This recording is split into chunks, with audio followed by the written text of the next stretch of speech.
seconds. Did you ever think you would make it? I feel I'm so close I could taste sweet victory. I know this life meant for me.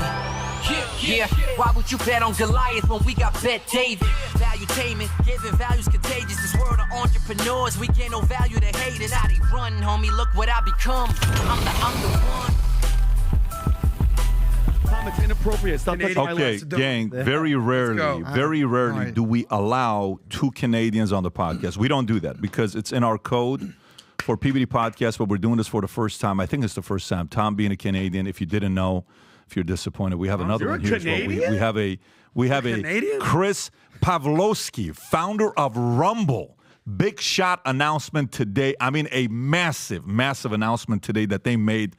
They just signed Dave Portnoy, and Barstool Sports is officially with Rumble. Wow. And it's such a big deal. I mean, obviously, if you look at the market, the stock is up 32% just today after the announcement being made that they're now with Rumble. It's such a big deal that Dana White is retweeting this and sharing it with the marketplace on what's going on. Exciting news. He'll give us more of the details. There's some structure of it that people don't know, which you will learn about. The public doesn't know what the structure is. I think he's going to whisper to us a little bit. And then at the same time, Truth Social today is up 78% today. And a lot of people are saying, why is this happening? It's because they're thinking he's going to be the candidate, so Truth is going to go, and he's not tweeting. So everybody's got to go on Truth to see what he has to say. Wow. And that's a power play he's making. But before we get into this story, let me share with you what other stories we're going to be talking about as well. One, Bernie Sanders' wife signed a deal publishing a book in 2017.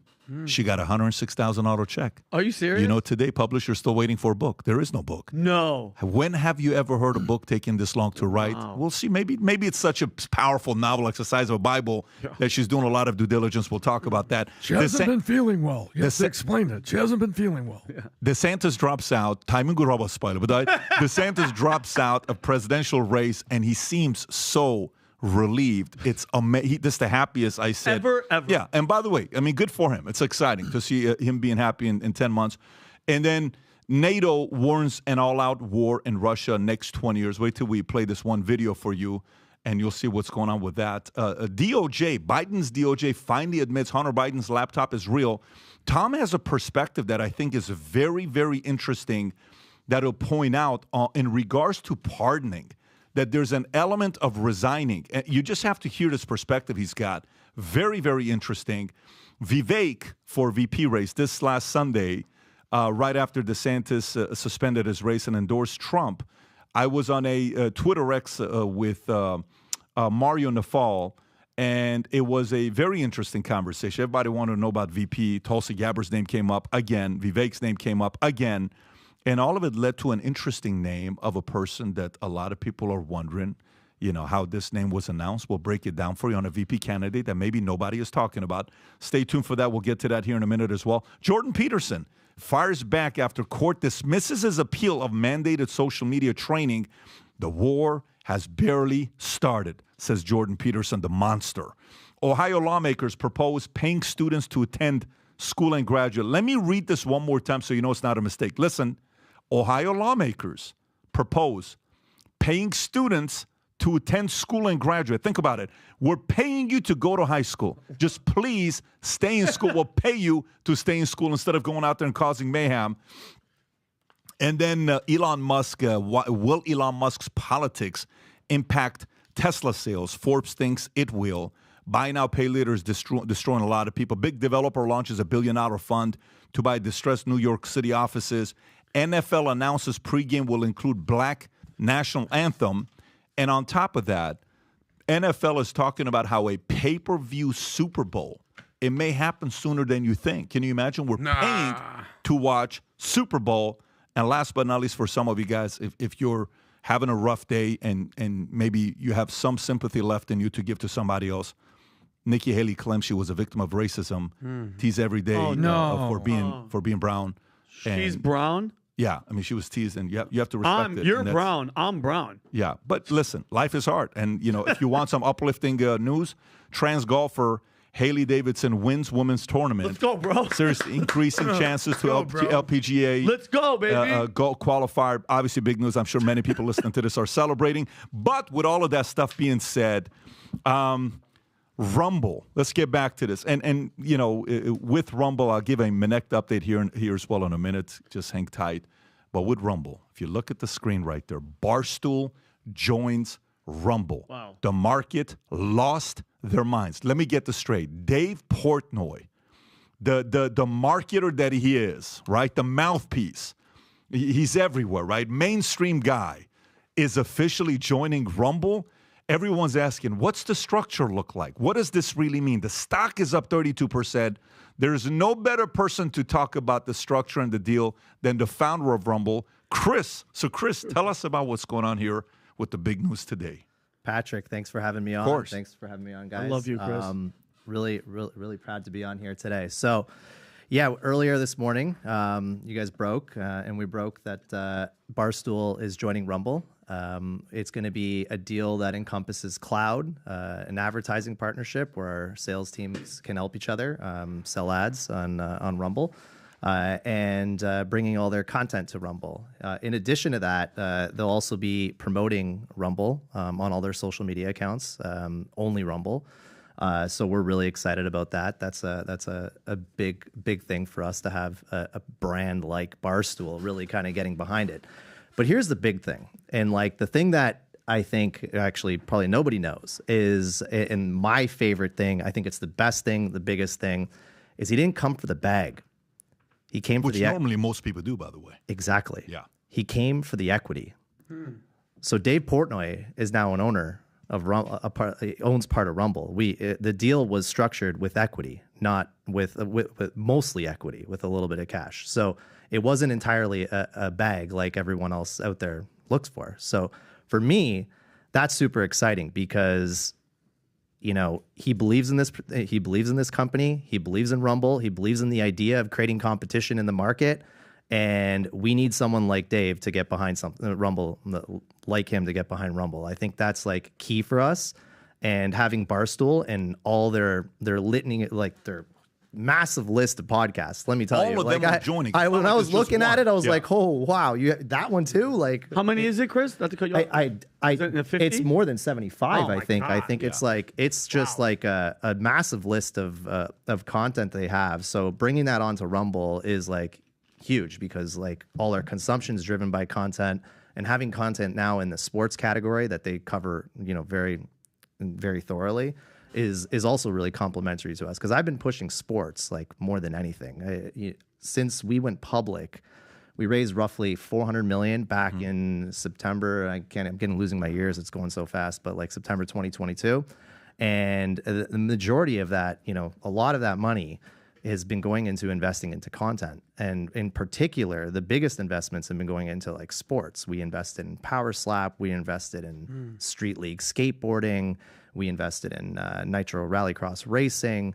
And we even have the UFC on. And we run UFC pay-per-view in Canada. So a lot of the investment has gone towards sports. And I think this is like a super complimentary thing to have, is having Barstool and all their podcasts on there, really kind of broadening that portfolio of sports. Tom, let me ask you a question. If you look at it from an investor's lens, when you hear, and by the way, this is breaking news, just not the fact that Barstool joins Rumble is breaking news. We broke that this morning at 8 a.m. What's breaking news is the fact that this is an equity deal. Bigger portion of it, based on what you're saying, is equity than it is cash. They got some cash, but mostly equity. How do you look at it from Dave Portnoy's POV when he says, no, I want equity because I'm long on this company? How do you process that? I process it a couple ways. So first, let me put on my Dave Portnoy hat. It's like, wow, here's a platform that's established. It has a public currency, meaning it's trading on the stock market, and I am going to personally drive the value of that currency. So rather than paying me $1 today, you could be paying me $10, $20, $50, $100 tomorrow for every dollar you pledge to me today.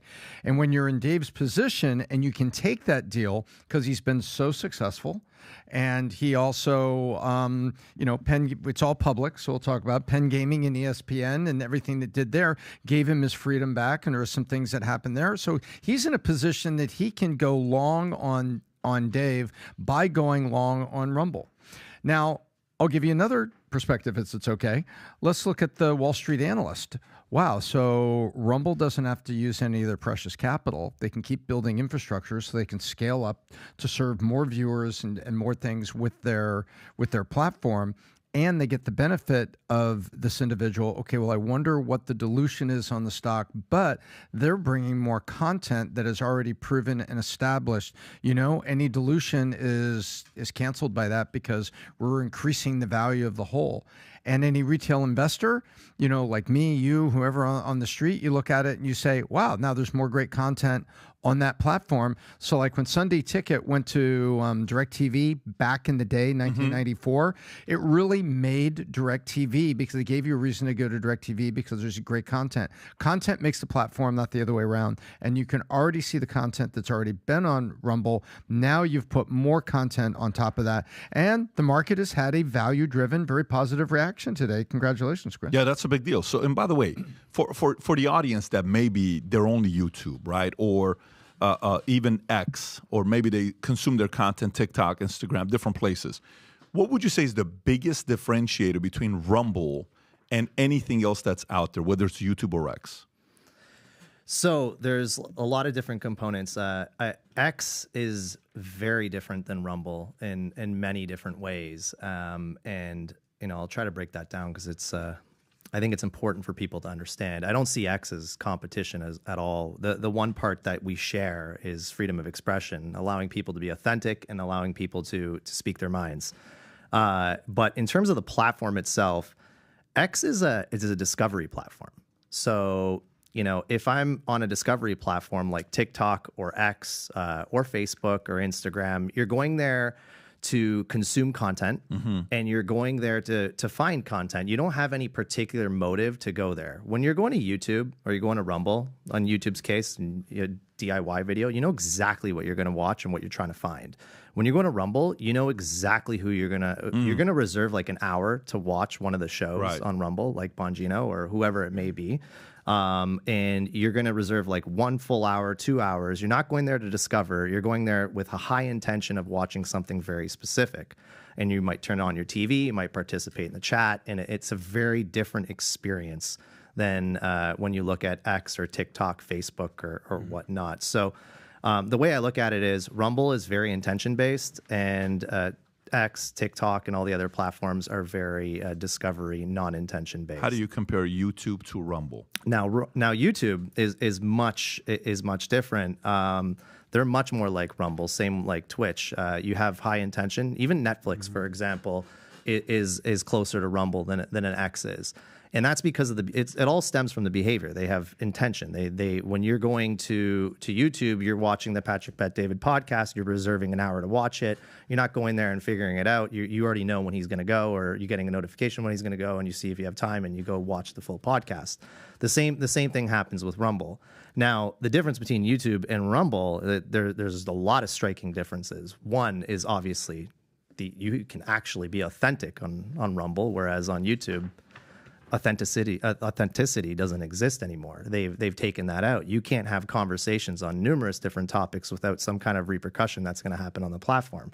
Whereas on Rumble, you can be authentic. So people are going to come to Rumble if they want to really see a really true, authentic experience and have content that, you know, they may agree with or disagree with. Whereas on YouTube, you're going to be much more limited in what you're going to see, and you're not really sure if that person that you're watching is being authentic.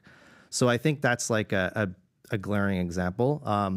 At 4 o'clock, I'll tell you a little bit more about what we have in store tomorrow, but that will make a big difference against YouTube. So that I was told I can't talk about that. It's okay. I want to share something for the viewers that you're about to be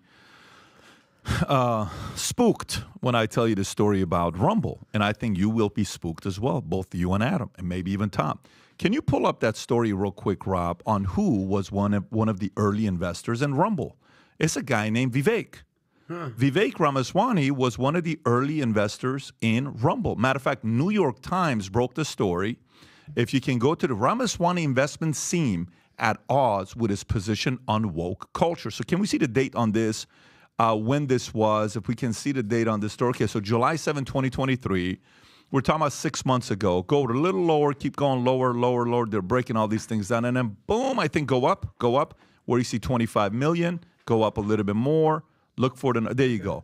But until he filed these financial disclosures with election officials, there were few details. The filing reported that Mr. Ramaswamy owned up to $25 million investment in Rumble. The video platform styles itself a refuge for right-wing commentators shunned elsewhere. He owns up to $300,000 in cryptocurrency, primarily Bitcoin, and then all these other things. So $25 million. Vivek Ramaswamy is an investor in Rumble, and this was a quietly kept secret. I don't think anybody's talked about this publicly, but how did that happen? Well, first, we're not a platform for right-wing commentators. I love how they put That's New York Times. Right wing. Yeah, right wing. You're not even. We're a platform for everyone. And, you know, we have sports leagues on there. We got BKFC, we got UFC. So I don't know where they come up with that, but they find their way. You got to love New York Times' approach, though. They come from a gentle approach and non-judgment, loving on crap on you just with like a go for it. Highly medicated. Yeah. So, so Vivek was in our first public round prior to going public. Vivek was part of that with Narya Capital and Peter Thiel. And he was one of the larger investors when we started. So and that's with Peter Thiel when they came in. Yeah, I think that was in May of 21 or April of 21. Does he publicly talk about it? I don't hear him publicly talking about it. No, I haven't heard. Do you know why he doesn't publicly talk? He's got money behind it. He wins, right? I mean, if that's the number, 32%. Essentially, he made $5 million today. If that's the investment that we're talking about. Right? 30, minimum 25. No, at that age, no, that 25 million is a bigger number. It's a much bigger number to him, whatever that 25 million is worth today.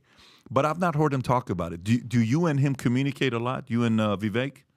We communicate, not a lot, but we do communicate. I stay in touch with him quite frequently. What do you think about him as the way he campaigned? And now some people are talking about potentially VP. I think Trump just announced he's not going to be the VP. What do you think about him as a candidate? I think he impressed a lot of people. He definitely caught the eye of a lot of people and impressed a lot of people, and he did a lot better than everyone thought he was going to do. So I think that's impressive for anybody to pull, over 5% in Iowa is a very impressive stat.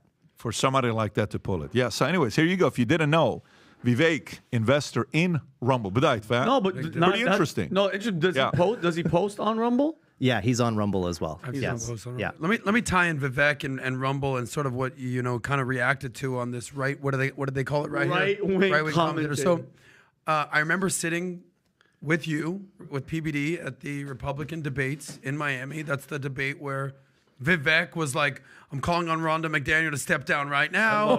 Kristen Welker, he basically did the old Office Space, fuck you, you're cool, all that same thing. You got something to say? So, go. There you go. Yeah. So I'm sitting next to you, you're on two phones, you're checking, Trump's giving a speech, you're also sponsoring the RNC, like you got a lot going on. I mean, I don't know how many phones you have today, but you're doing your thing.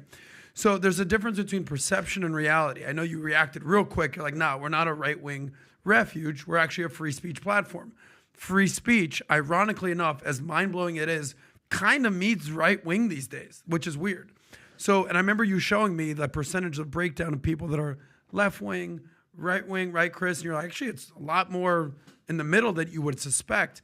But there's a difference between perception and reality. How do you avoid being labeled, even from the New York Times and the media, positioning Rumble, those right-wingers over there? It's like, the reality is we're just a free speech platform that should be left, right, center, up, down. How do you avoid that label? It's a great question, and it's true. The perception is not the perception is totally different than the reality. The data, just simply the data, not by Rumble, but by ComScore, which is like the holy grail in the advertising industry. This is what people spend their money behind. So if the data says this and it matches ComScore, advertisers put money behind it. So I'm guessing it's to them, they think it's right.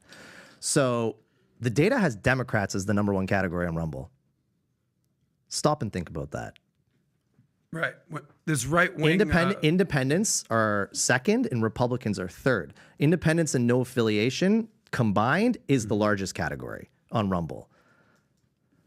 But I think you showed. I think you showed us that chart. I have it pinned on X at the very top because I just want everybody to see that because this is pinned up top on Rumble handle or on Twitter on my personal. Chris Can you go to Pavlovski Chris's personal handle and show that? I remember you showing me these numbers, and I think it's important to talk for the reputation of Rumble, because if I asked you, hey, who's on Truth Social, would it be like, oh, it's the MAGA people, right? Who's on Parlor? Give me what 1 have you? second here. Yeah, go Okay, ahead. so if you look at this, Independent. no affiliation, 12.6%, other 1.2, independent 28.9, Democrat 35.5, 21.8 is Republican. Now, who ran this? ComScore ran this? Correct. That's very interesting to see data like that. Q3 last year? No, September. What is people's reaction when he showed this? They're thinking 80% is Republican. Right. They don't believe it. It's that simple. They don't believe it. But like, there's a lot of things that have happened on Rumble in the last year that might have moved this number a lot. We signed like massive creators. We brought in sports leagues. We brought on guys like Kai Cenat and I Show Speed to do a show. We brought on DJ Academics to do a show. These are not political creators. Most of my investment have not been political at all. They've been in like various different categories, primarily sports. But we're talking about like the number one streamer on Twitch, Kai Cenat, the number one streamer on YouTube, I Show Speed, the number one guy in hip hop culture, DJ Academics. Like, you bring all these people onto the platform and you bring on all these sports league like Slap and SLS, you're not going to have like the typical makeup of users that that are tied to politics. So, and there's also something to be said is maybe people don't understand mega that well. Maybe people don't understand what the mega composition really is as well. So like, are they all registered Republicans, or a lot of them independents, or a lot of them maybe even Democrats? Who knows? Hold on. The MAGA crowd, the Make America Great Again. Well, I mean, that's an easy question. Well, no, they're definitely not Democrats. Well, for sure, no, I get that, but like, where was the voter base? Where did they do so well? Like, where did Trump do so well in 2016? Pennsylvania. Yeah, the Rust Belt. Yeah, the Rust Belt. The typical blue wall that he broke Were they through. registered Democrats 5 or 10 years ago? No, a lot of these guys flip-flop every 4 years. They're the bipolar Correct. part of the community. What but traditionally, they've been the blue wall that has elected the Democrats since Clinton and Obama. Correct. But what are they registered as? A lot of times they're independent. There you go. Well, that's in the data. Mm-hmm. Interesting. So independents, 35.5% Democrat. I don't think most people would have guessed. So who are the biggest, if you were to give some numbers, you were to say, these are the kind of users we have, this amount of traffic we're getting every month. When we're doing lives, we're getting this many viewers. This is how many eyeballs. Here's what the top content creators making. What are some numbers you can give us? Well, the biggest stream on Rumble every single weekday is Dan Bongino, and he's posting over 100,000 live every morning at 11 a.m. And there is nobody on stream charts that hits that number every day. Nobody. It's unlike anything I've ever seen. The growth on that channel alone has gone from 20 to 30,000 a year ago to a year later doing, I think he was at 115, 120 this morning of live streamers, live viewers, I should say. And prior to him, you have Steven Crowder at the 10 o'clock hour, who's just right up there at the very close to 100,000 himself. So you got Crowder, and then you got Bongino, and then you have also Bannon that's running in the same. A lot of times in the United States, Rumble is 1, 2, and 3 between 10 and 12, which is pretty significant. And then obviously some of the other big shows that we have. This is sort of counterintuitive what we just discussed, because those are the biggest right-wing talking guys in the world. So how does it fly in that data? That's right? what I'm saying. That's what we're trying to grapple. That's why people assume you say Bongino, you say Crowder, you say, what was the third name? Bannon? Steve Bannon? Hello? That's not exactly Democrat country right there. So it's a little weird how these numbers are shaking out, but that's the perception versus reality. But they're also not like your typical Republican that you also see as well. Right. So like, they're not like, you could see the stage. When at the debate, there's only one Vivek. Right. Everyone else was kind of saying the same thing to a large degree. Establishment versus disruptive force, right? Pretty much. Well, what other data do you have? What else? What other data you have with Rumble? That's big numbers to brag about. So we did 58 million active users. which the majority of them are happening in U.S. and Canada. I don't remember the U.S. and Canada number off the top of my head, but it's 58 million globally that are happening on the platform in the last quarter that we reported. And it's over 30 million in U.S. and Canada. And when you like stack that up against other platforms out there, I think it was close to 40 million in U.S. and Canada, but don't quote me on that. The last time X reported their users in the United States, the MAUs, the number that we use, I think it was like in 2019, and it was around 68 million in the US. So like YouTube itself is around 200 million. So when you put our number against those numbers, like obviously we're not as big globally, not even close. There's huge markets out there that we haven't really penetrated at all. But when it comes to the US and Canada, we're very significant. So significant that I think we have the largest streams out there. Like when Kai and Speed go live on Rumble, you know, there was one stream where they did well over 200,000 people live. Like that's on a regular, they're like 50 to 100,000. And don't Tate's hold the record for like 450 or 4? What was the number they did? Yeah, I don't know if that was I would have to look to see what the record is, but yeah, Tate's when he came back, it was around 430,000 in one stream. That's not like just views. That's live watching. Correct. 430,000 live watching. It's a very big. Can I ask you one follow up on this? So we were talking about when we initially met Chris or did that sit down, that dinner. It was 2 years ago. He's like, oh, it was probably a year ago. Yeah, we just look right now. It was February of 22. February 9th of 22 when you made the Rogan $100 million offer. Incredible, which was awesome. So I remember you were telling us your story about basically the humble beginnings of this and the business platform, but you didn't realize how far extreme some of these platforms are going to go, and then just left sort of a blue ocean strategy for you as a free speech advocacy, right? So there's a lot of entrepreneurs watching this. A lot of people are basically trying to make business out of this. You just were creating a business model. You didn't foresee yourself being involved in all this. How surreal is it? Just pinch yourself for the entrepreneurs that want to dream. That now we're talking about YouTube, Rumble, Twitter, X, Meta. Like you're in this conversation, Rumble, where 3 years ago people were like, Rumble? What does that mean? Like nobody even knows. Like the come up of an entrepreneur must be really rewarding for you, Chris. Yeah, no, you know, I remember when I was pitching back in 2014, 2013, they laughed me out of the room, laughed at me. Like they were saying things that, you know, you can't even say you cannot say it on YouTube. But on Rumble right now, if you want to hear what they were saying. But like the VC market was cruel, like super cruel. And so, but I went on, I drove ahead. Our politics, by the way, in 2013, even till today, like, we don't have politics at Rumble. Like our politics were cats and dogs, if anything, when we started Rumble. But it was vicious trying to raise money and trying to get to where we were. And it is really, really rewarding to know that you've gotten here without their help. You kind of did it without all them.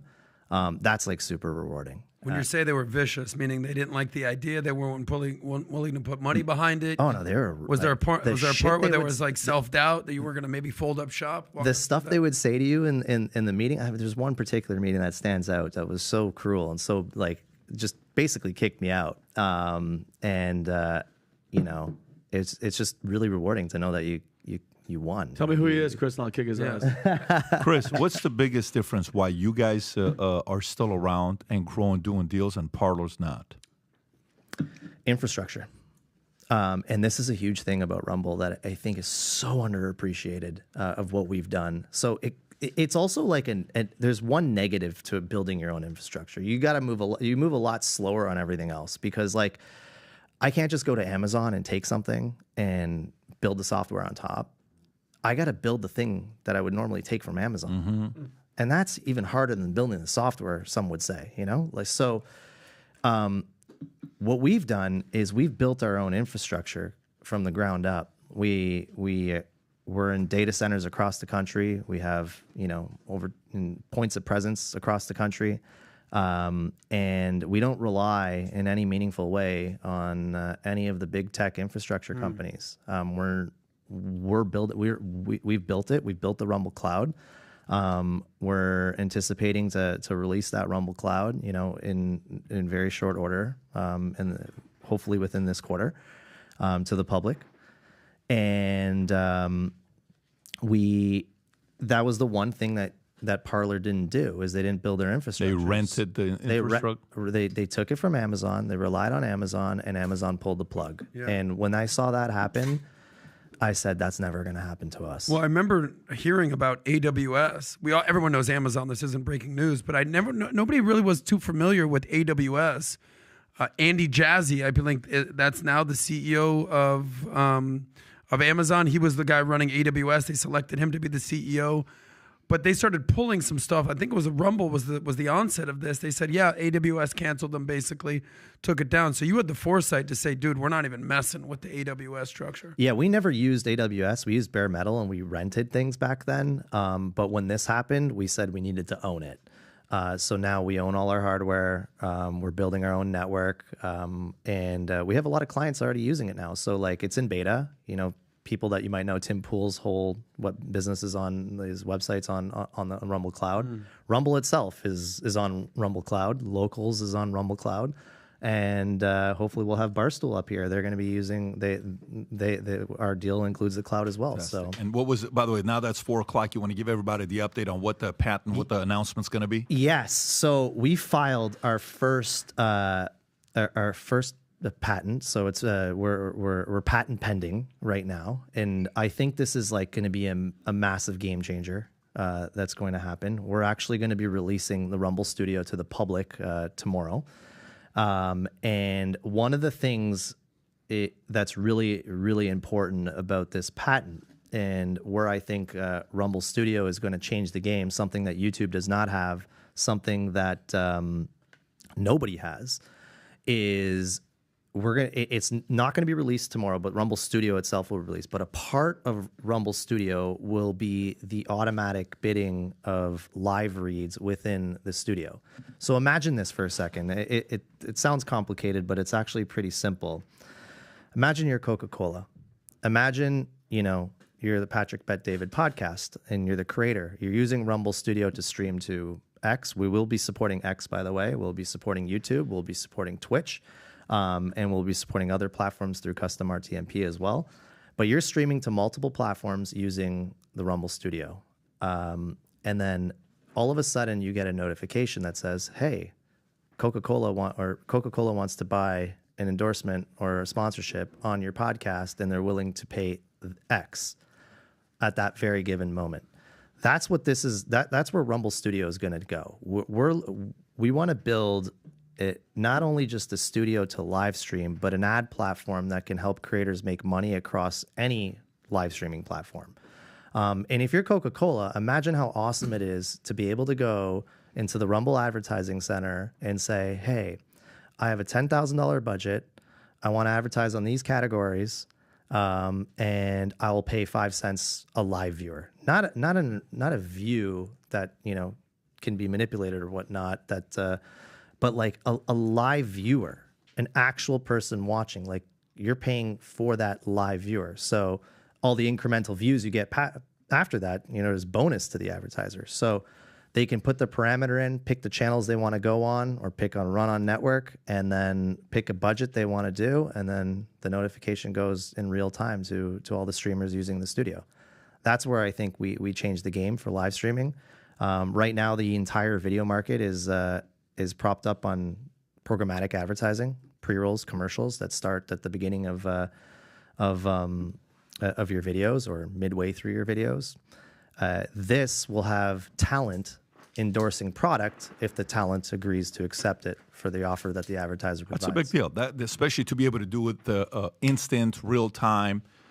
Guys doing a live stream and boom, yes, let's accept this. Read this. Boom, here's money that goes into the account. So it's more than just a super chat option that you're going to have. It's a big deal what you're putting together with the Rumble. Yeah, it's something that we're protecting because we think this is such a big idea. Like we obviously run live reads with a lot of our creators now. We know how successful it is. It converts and performs for advertisers far better than programmatic ads do. So we think we're onto something really big. And the beauty of it's not limited to just Rumble. We'll be making money with the creators across all platforms. I love it. And one of the things I was saying during lunchtime is the following. is when you're on YouTube, YouTubers are not necessarily going around and say, well, if I ask you right now what YouTube stands for, values and principles, you wouldn't be able to tell me what YouTube stands for. Think about it.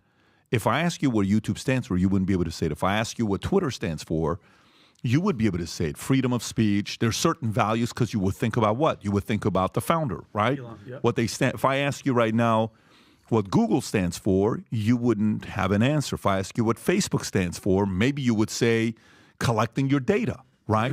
Honestly, you would think about collecting your data. If I ask you what TikTok stands for, maybe you would say China. brainwashing your kids in America while keeping the kids in China smart, right? Yeah. Maybe you would say that. And whether there's credibility in that or not, there's been proofs on some people I've looked at it where there is credibility in that taking place. But go ahead and talk to a guy that's a Rumble content creator. Look how they are. They'll wear the shirt, they'll wear the hat, and they'll say, Rumble stands for freedom of speech. And if I told you we get 100 messages a week, when are you guys joining Rumble? When are you guys doing this? I don't even understand why you're not. You're such a person like you. You have the money. Come down to Rumble. I get these messages all the time. I mean, all I think about is the people that are there respect and value what you built. And it's a beautiful thing to see that they respect the app that's been built. And it's growing. That's getting the attention of people like Dana White and Dave Portnoy, bringing all their apps over to you. But guys, if you're listening to this, Tom, you look like you want to say something. So before I go to the next story, I want to come to you. No, I was going to compliment what you did because I think in ad tech, you're really crossing over a chasm here. There have been a lot of people have wanted to make, hey, we're going to make and I saw this business plan in 2013 to be exact. Hey, we're going to make the eBay for product insertion, product placement. And the movie's product placement is always done by the big agencies, right? Paragon was a pioneer in that, William Morris Endeavor, et cetera.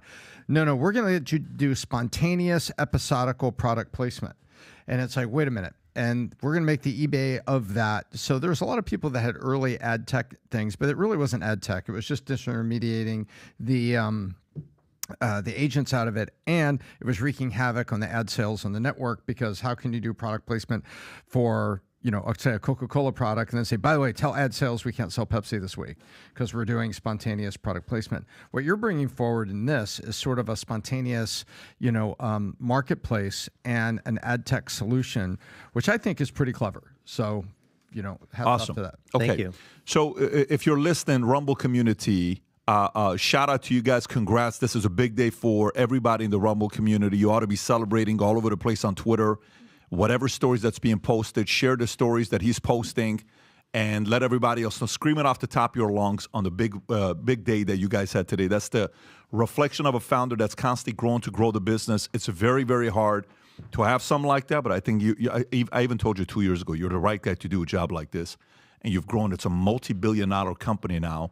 And for some of you that have been following the Minnect caucus, right? The Minnect caucus is the voting that started. Okay, Rob, do you have both of them? First, we'll start off with this, and we'll go to the next one. Everyone wants to know who won.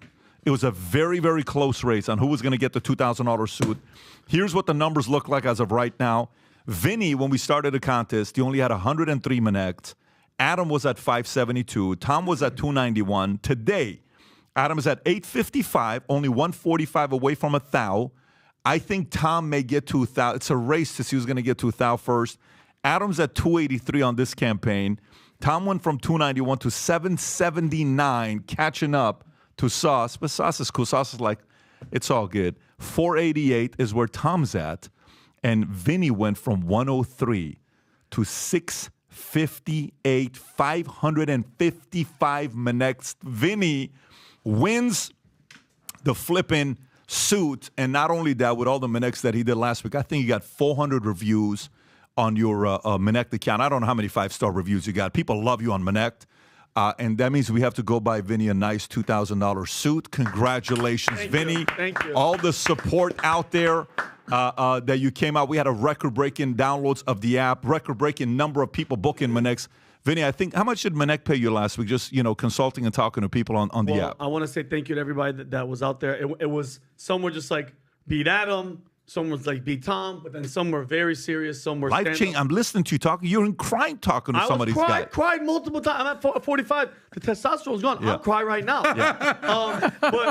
I'll ball. I don't think I'll wear my heart on my sleeve, whatever, the chest, whatever. Anyway, but what was that? What was the question? Minnect, how much did the app pay you last week? Just part-time answering questions here and there. No joke. I got paid. Well, one day I got $5,600 in a day. In a day. Off of Minnect. And you know me, I've never had that much money. So guess what? I went to the dollar store. I went in there and just was like, let's go, toilet paper. You bought all the liver. You bought a bunch of protein. I've the been stuff trying that to you get eat. Vinny. I've been trying to help Vinny go from a saver to an investor.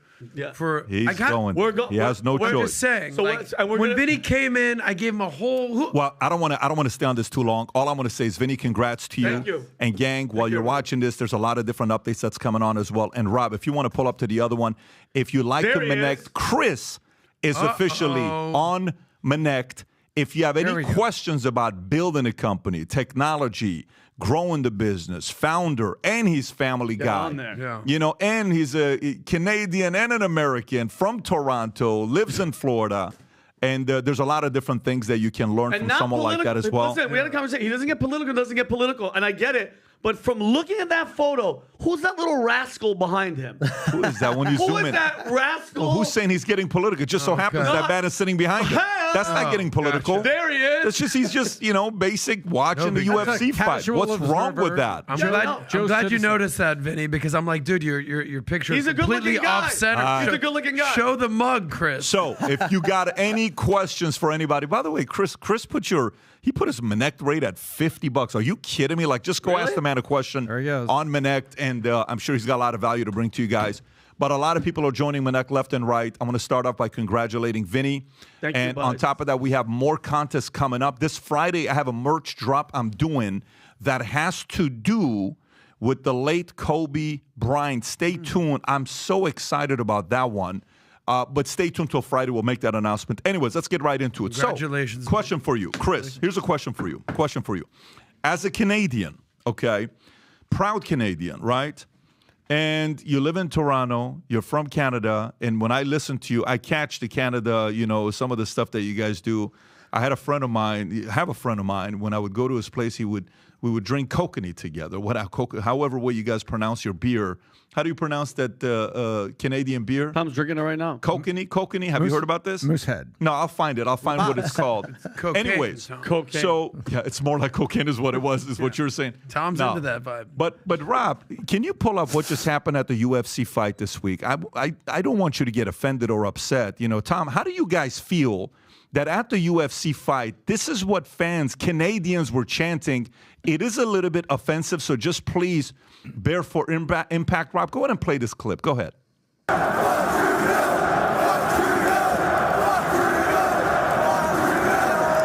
My English isn't that good, but I think Was that French? Rob, what are they? I know they were what doing are the they Let's saying? Go Brandon of Canada right now. So Vinny, Adam, what were they saying? They were saying, fuck Trudeau. How do you feel about, saying something like that about your prime minister?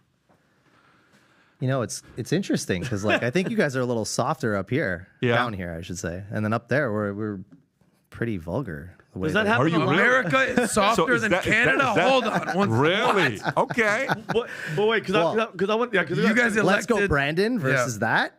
Well, they were saying, fuck Joe Biden.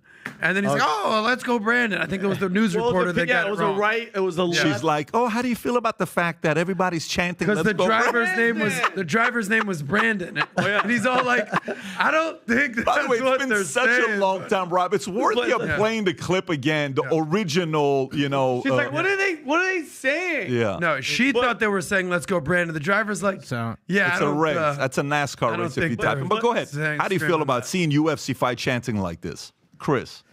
Well, as I was saying earlier, I don't like to get too deep into the politics myself. So, just listen to it. It was very interesting to see. Now, Trudeau, obviously, he's done a lot of things I don't agree with in Canada. A lot of the bills, Bill C-11 that he was trying to pass was, the things that it was originally proposing was crazy in my eyes. So a lot of things I just don't agree with. Would it be fair to say that Justin Trudeau is the male version of AOC in Canada, or like the actual stepson of a Bernie Sanders, maybe even a Fidel Castro kind of a thing? Weird. Where would you say, for the people in America, you know, us soft Americans over here, right, Chris? Where would you say that Justin Trudeau is most like on the political spectrum? Canadians are very left.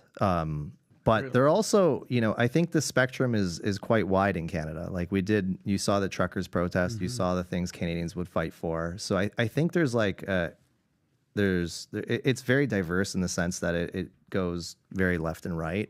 But why are Canadians very left? Is it the weather because it's cold and you have three major parties. You have the NDP, you have the Liberals, and you have the Conservatives. The Liberals are supposed to be the center in the center. But what you see happening is like the Conservatives actually, I think they had the popular vote. I think they got like close to 40% of the vote. Plus, you know, the PPC as well had another 5%. So almost half of Canada voted Conservative. But the Liberals have power. And the way that the Liberals have power is they have to do deals with the far left in Canada, the NDP. So I think that's what pulls them in that direction. And that's why you see the way it is. And then also you have Justin Trudeau. What do you think about Pierre Poilievre, or however way you pronounce his last name? Does he have a shot at competing and being a PM or no? I think like I can't see any way that the NDP or the Liberals win the next election. I just cannot see that happening. If that happens, I just would be shocked. I was shocked they actually won the last one. So. Well, how does someone like, because I'm being dead serious. Like over here in America, it's okay. Biden, he's safe, and then you got the MAGA. And I have yet to meet one person, and I'm not from all the Minnectors, from people at parties that every single person that I've met, Chris, from Canada, is absolutely disgusted with what Trudeau is and what he's doing. And I keep asking, I'm like, why is he in? When's he going to get out? When's the next election? Why does everybody dislike this guy?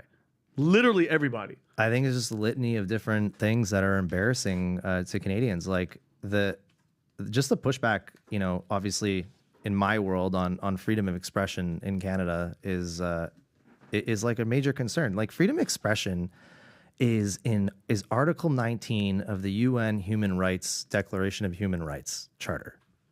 Article 19, freedom of expression. It's like super important.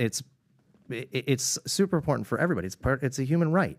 And like when you have a government that's pushing back against freedom of expression, that alone is gonna piss off a lot of people. That's just one thing. There's a whole litany of different things that he's done, but you know, just on that topic alone, because that's really relevant to what I do, is super embarrassing to see the stuff that they've done on not upholding freedom of expression. Like that's a basic human right that everyone needs to adhere to. Period. There should be no questions asked. If you lose freedom of expression, you lose your battle to fight for anything, ever. That's how important it is. Yeah, we're on the same page with that. While we're at this UFC thing, Rob, can you play the clip with Dana White? Oh, you found our friend here. Brandon? Why don't we just wrap this up? It's a very emotional moment from the past, and Americans will appreciate it. Thank you to all of our partners. Oh, my God, it's just such an unbelievable moment. Brandon, you also told me, as you can hear the chants from the crowd, let's go, Brandon. Brandon, you told me you were going to kind of hang back those first two stages and just watch and learn what. Even he's confused. Look at his face like, what is wrong with you? I found out that Miss South Carolina, if you remember that, she found a job. Rob, play this clip. So here it is. You know, this is following up with Strickland when he gets up there and tells this reporter when he's asking a question saying, hey, would you be okay if your son was gay? So you never want to be a grandfather. I don't have a problem with that. And he says, you know, just 10 years ago when he asked him about Bud Light, he says 10 years ago being transgender was a mental disorder. Yeah. What happened to you? What's wrong with you guys, right? And then he asks the question, I believe it may be the same reporter, maybe it's another person, asks Dana this question. Go ahead and play the clip. I could tell from the volume. Like, you obviously give a long leash to your fighters about what they can say when they are up there with the UFC microphone, and you are getting into territory of homophobia, transphobia. Like, is there? I don't give anybody a leash. Well, I'm saying you a leash. I'm like free speech. I control what people say. Going to tell people what to believe? Going to tell people? I don't fucking tell any other human being what to say, what to think, and there's no leashes on any of them. What is your question? I was asking that question. I'll move on, though. Yeah, probably a good idea. That's ridiculous to say I give somebody a leash. Free speech, brother. People can say whatever they want, and they can believe whatever they want. What a beautiful position. him. How is this position controversial today, Vinny? Well, controversial because everybody's owned. Like the NFL is owned by all these different people, but Goodell's in front of it because they're selling to America. The fans of the UFC love that type of attitude. They love this type of guy. Did you see what Sean Strickland was? He was in Canada in front of that, the press conference. He showed love to Canada, and they were going absolutely nuts for him. Yeah, they loved him. But Patrick, I was at the press conference. that right there, Dana White. You were at the press conference. I was at the one with Strickland, where they were going crazy from the kid ran up on. What did the guy look like? The reporter asking a question. Did he look like a regular guy? Everyone looked, No, but did he look like? Did he have like a rainbow beanie on? Was he an ally of the community? I was at the press conference where the kid came onto the stage. I wasn't at the press conference on the prior day. Okay, I got you. Yeah. But don't you want to work? Like, think about this, because while that's happening, while that's going on, Dana White's just standing there at the podium, not saying anything. That's a grown man. He has his own voice. Like, people are like, well, it's a bad reflection of UFC. Guess who the UFC's full of? Guys that are trying to kill each other. Like, it's all right. Let them go. But why even get into this topic? We're at a sporting event. Like, why are these reporters even going there? Yeah. Like, they have nothing what's else the to add. relevance to Sean Strickland and asking these questions? Like, because all the other sports are going there. Rob, can you pull up what the NHL just announced they're doing? Have you seen what NHL is doing? No. Go NHL and hockey stick. What do you call it when you put a tape around wrapping the tape around the type in NFL, NHL, hockey stick, LGBTQ. Okay, type in NHL hockey stick LGBTQ. So, can they? Is there a video you can show? I mean, if you go at this point, Twitter doesn't work that way. Okay, yeah, look at that. So they're putting that wrap around. All of them? So then to the point where they have to sit there and talk about whether we keep this, we ban this. So every sport nowadays is trying to promote LGBTQ. So why to their eyes, the reporters' eyes, Dana,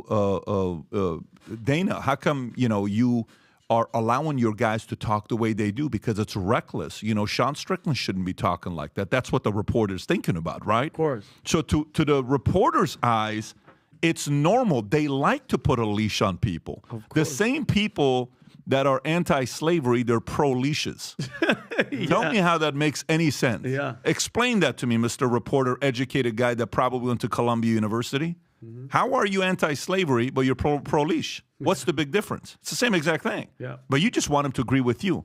And that's just not Dana's MO. Dana's not going to do that. He's a guy that's going to sit there and say, guys, you guys want to say what you want to say? There could be consequences behind it. Good luck. Go ahead. That's called freedom of speech. It comes with consequences. Exactly. Got to respect a guy like that. I love it. Like, speaking of like sort of double standards, you brought up the United Nations. I'm not trying to throw you involved in anything geopolitical right now, but you brought up the 19th provision. What is it part of the? I believe it's Article 19 of the Declaration of Human Rights. Which is interesting because what I respect about Rumble is that you're a free speech absolutist, right? You believe in free speech. Here's Article 19. Everyone has the right for freedom of opinion and expression. This right includes freedom to hold opinions without interference and to seek, receive, and impart information, ideas through any medium regardless of frontiers. I think we can fully agree upon that in America, Canada. But when you look at the list of countries that are part of the United Nations, a vast majority of the countries of the United Nations, they don't allow freedom of expression. Whether it's Cuba, whether it's Afghanistan, whether it's freaking in Romania. I don't know. Our friend Tate is sitting in a jail cell or is on house arrest because he can't say what he wants to say on Rumble nonetheless. Oh, China.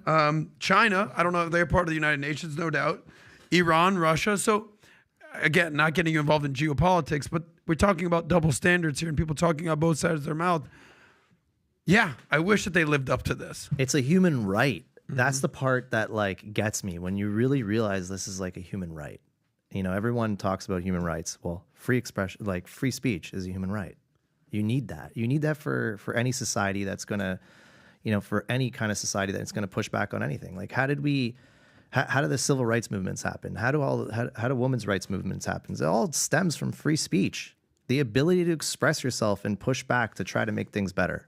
Period. You can never get rid of that. You get rid of that, you get rid of all freedom. Like that's where it goes, and that's not acceptable. And you look at what happened in Harvard after everything with the DEI and all the congressional testimonies. Harvard, dead last. I don't know if you can pull this up, Rob. Dead last in freedom of speech and freedom of expression of any university in the country. Harvard, like how is that even possible? So it's happening not only in Iran and in Russia, but it's also happening on Harvardstan out here. Harvard Adam, gets worse. I got a question for you. Sure. I got a question for you.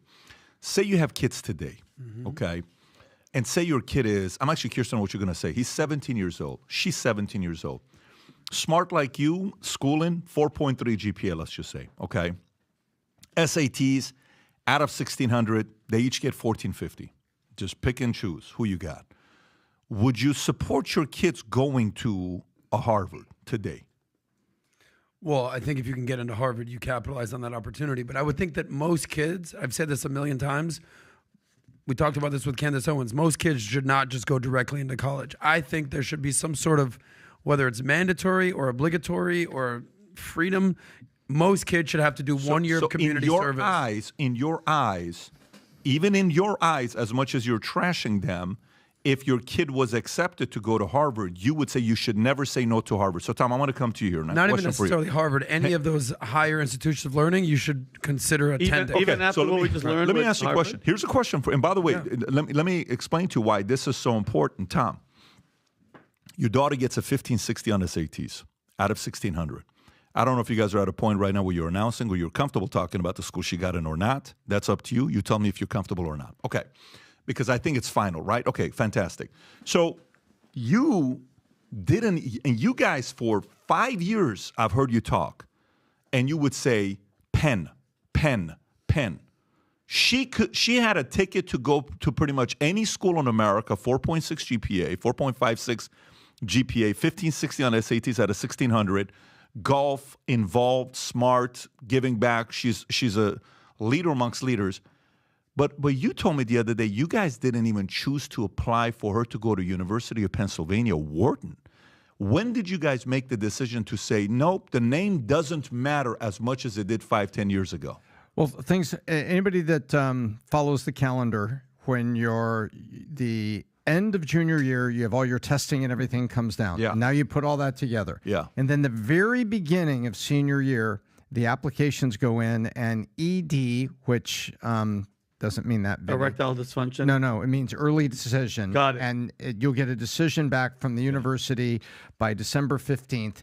If you say, if you accept me, I will enroll in your university. So that's an ED application. It gives you a higher chance of going in. So all those decisions are made on or around September 15th, October 1st. Okay. And you're clicking the mouse and putting it in there. And you're correct. We have been looking at Penn Wharton for a long time. Wharton undergrad also has a minor in entrepreneurship. And then... But Tom, you didn't apply there. Why didn't you apply there?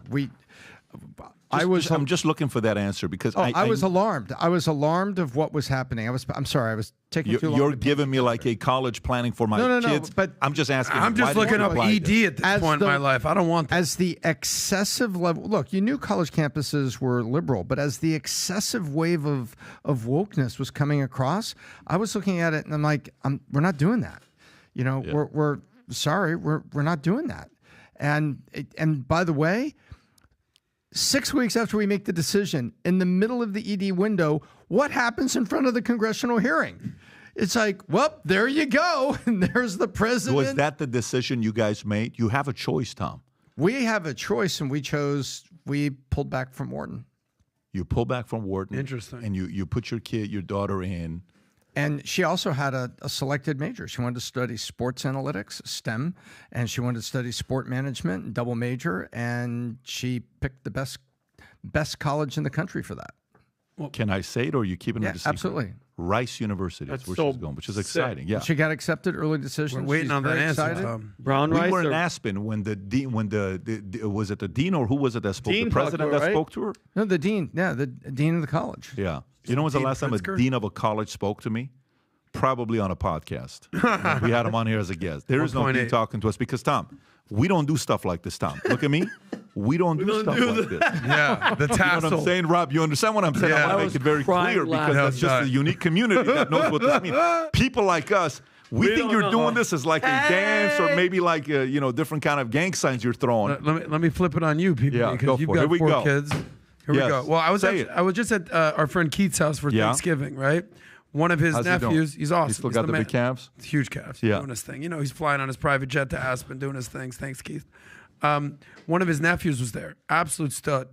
And Keith went to Cornell, major hospitality school. You know, they're in the hospitality industry. Thinking community, yeah. Okay, exactly.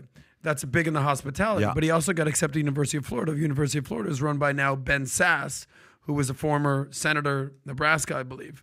The point is this. He's actually deciding between not going to Cornell, which is number one for this particular field, and going to Florida, even though it's, Ben Sass is very kind of spoke out about this. But the point is, I think where you're going is that people are now maybe not considering going to Penn, and they're going to go to Rice. People are not considering not going to Cornell, and they're considering going to University of Florida. When you have kids, we all know that Dylan's going to get some sort of sports thing, and Tico's going to be directing movies, and Santa's going to be cheerleading, and Brooklyn's going to be cholo dancing. You know what she's going to Lean like a cholo. To be specific. That's her favorite song right now. How are you going to process what schools to send your kids to, and what advice do you have for the people out there? Because if your kid's getting to Harvard, you got to consider that, no?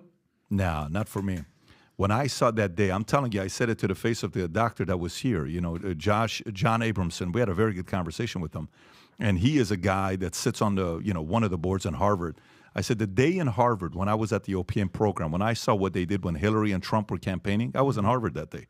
I was in the school for 3 weeks for an executive education program.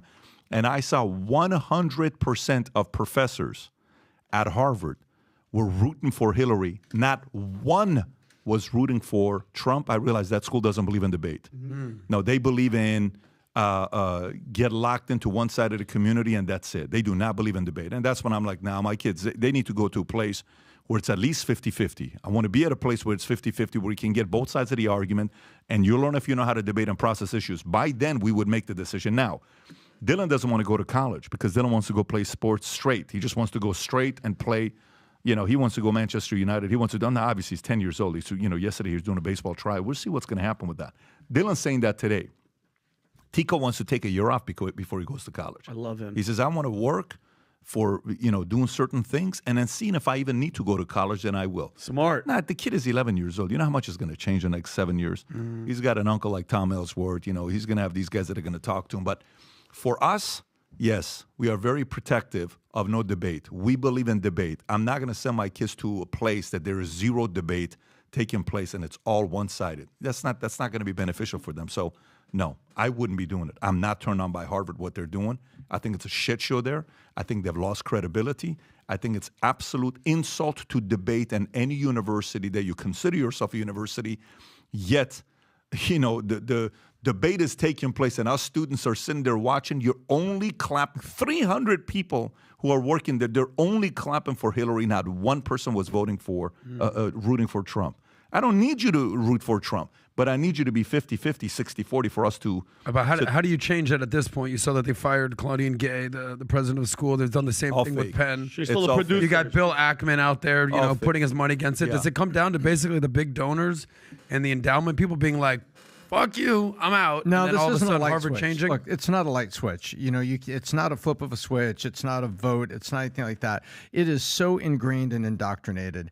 I mean, you even see there's some well-intended efforts that are going on. You can go to penforward.com. There's a lot of professors that are out there putting their name on a position and say the Penn needs to get back to the following things. University neutrality. Fostering civil debate from both sides. Tolerance. Understanding that the price of free speech is free speech. Mm-hmm. That's the price of free speech, is hearing something that you may not like.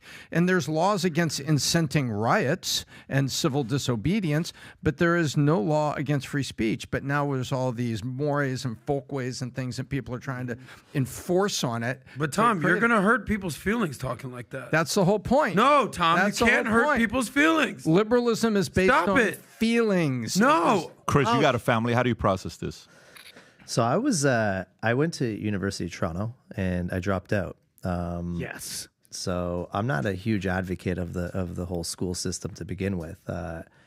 I think it was like second or third year. I was building internet websites back in 2000, 2001, and I started making good money doing that, and saw no need for the school. I was always against it too. Like I never really kind of liked that way of learning. I was always more of a self-teacher, kind of researching and doing things on my own. And the politics involved with it now has just gone to a point where I was annoyed at it back then. I can't even imagine right now. So not an advocate for it. I think the real world teaches you bigger lessons and more lessons, and you learn a lot more out there doing real things than going and sitting in front of a teacher that's going to tell you what to think. At this point of your life, is there anything Harvard can do to get you to go back to college? I think like seeing Harvard on your resume is like, I does not do anything. Yeah, I mean, look, it's interesting to say that because for the longest time, all we thought about was what? Harvard. Right? Yeah. And listen, we got a couple Harvard guys here. I was just going to say, we've got some friends from Harvard. We got a couple Harvard guys here. Let's not One kind of of them has a bull ring in his nose and he has green hair and he's like, we're all just different. Whatever, dude. No, but the point is, it's funny that today's leaders at Harvard have changed the reputation of what it maybe once was that I wouldn't know about. Because when I think about Harvard or some of these schools, you think debate. I judge a great school based on debate.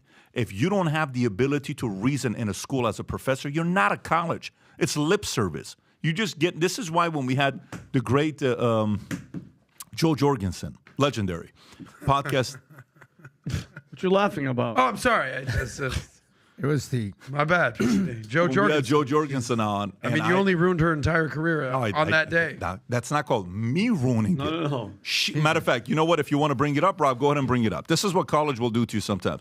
Pull up YouTube and go type in Jorgensen and type in Bet David. Have you ever seen this or no? I've seen it. Okay. I have to see it again now. It's the greatest. I don't know why you guys brought it up. Why would Chris bring this up? I mean, we've already over. Chris brings it up right now. Pavlovski? Not necessary, Chris, to do that. But go ahead and open this up. Go ahead and open this up, right? So there's Tony. Oh, sorry. Okay. No, that's Manalapan, by the way. You can tell from the house. That's beautiful Manalapan house. Okay. Go back a little bit and watch the question being asked. This is what happens. Go all the way to the beginning and press play. And Rob, I give you permission to play this. Yeah, I was going to ask him. Make sure you get yourself. Who have you debated? Who's been your toughest debate ever?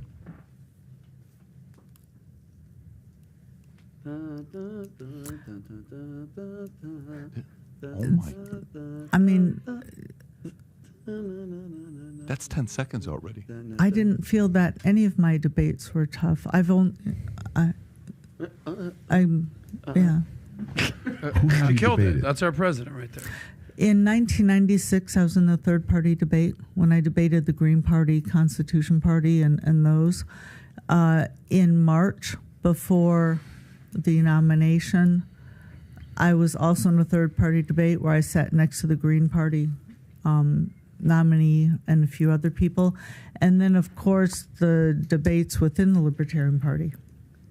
But when's the last time you had a really tough debate against a non-libertarian?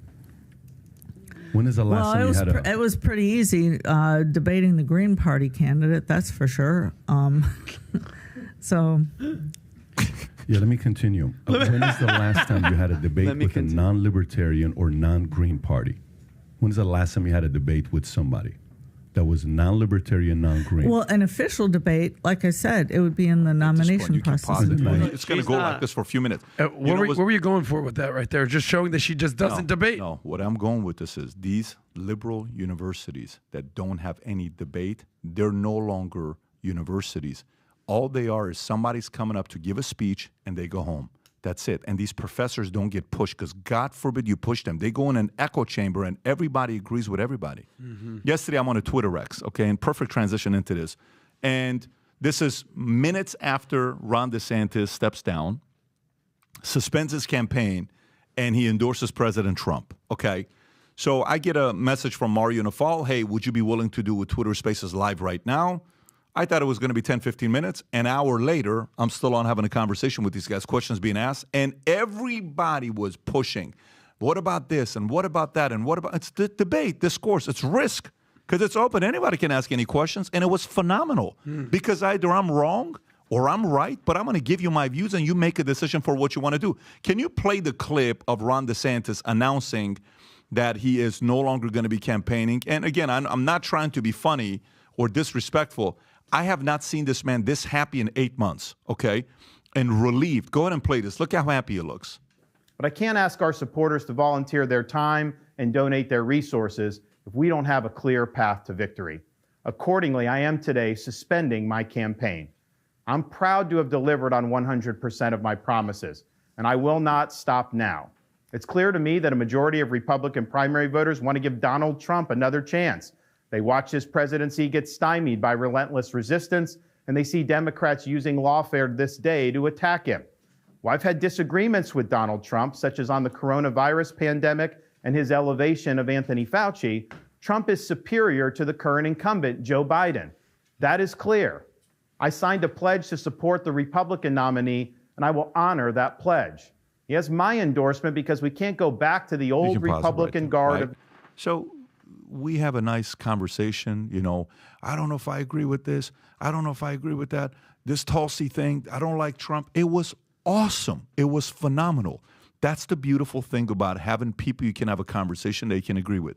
That is my number one reason why I don't support today's educational system. It's because there's no debate. Everybody who sits together and sits there and they agree, and that's it.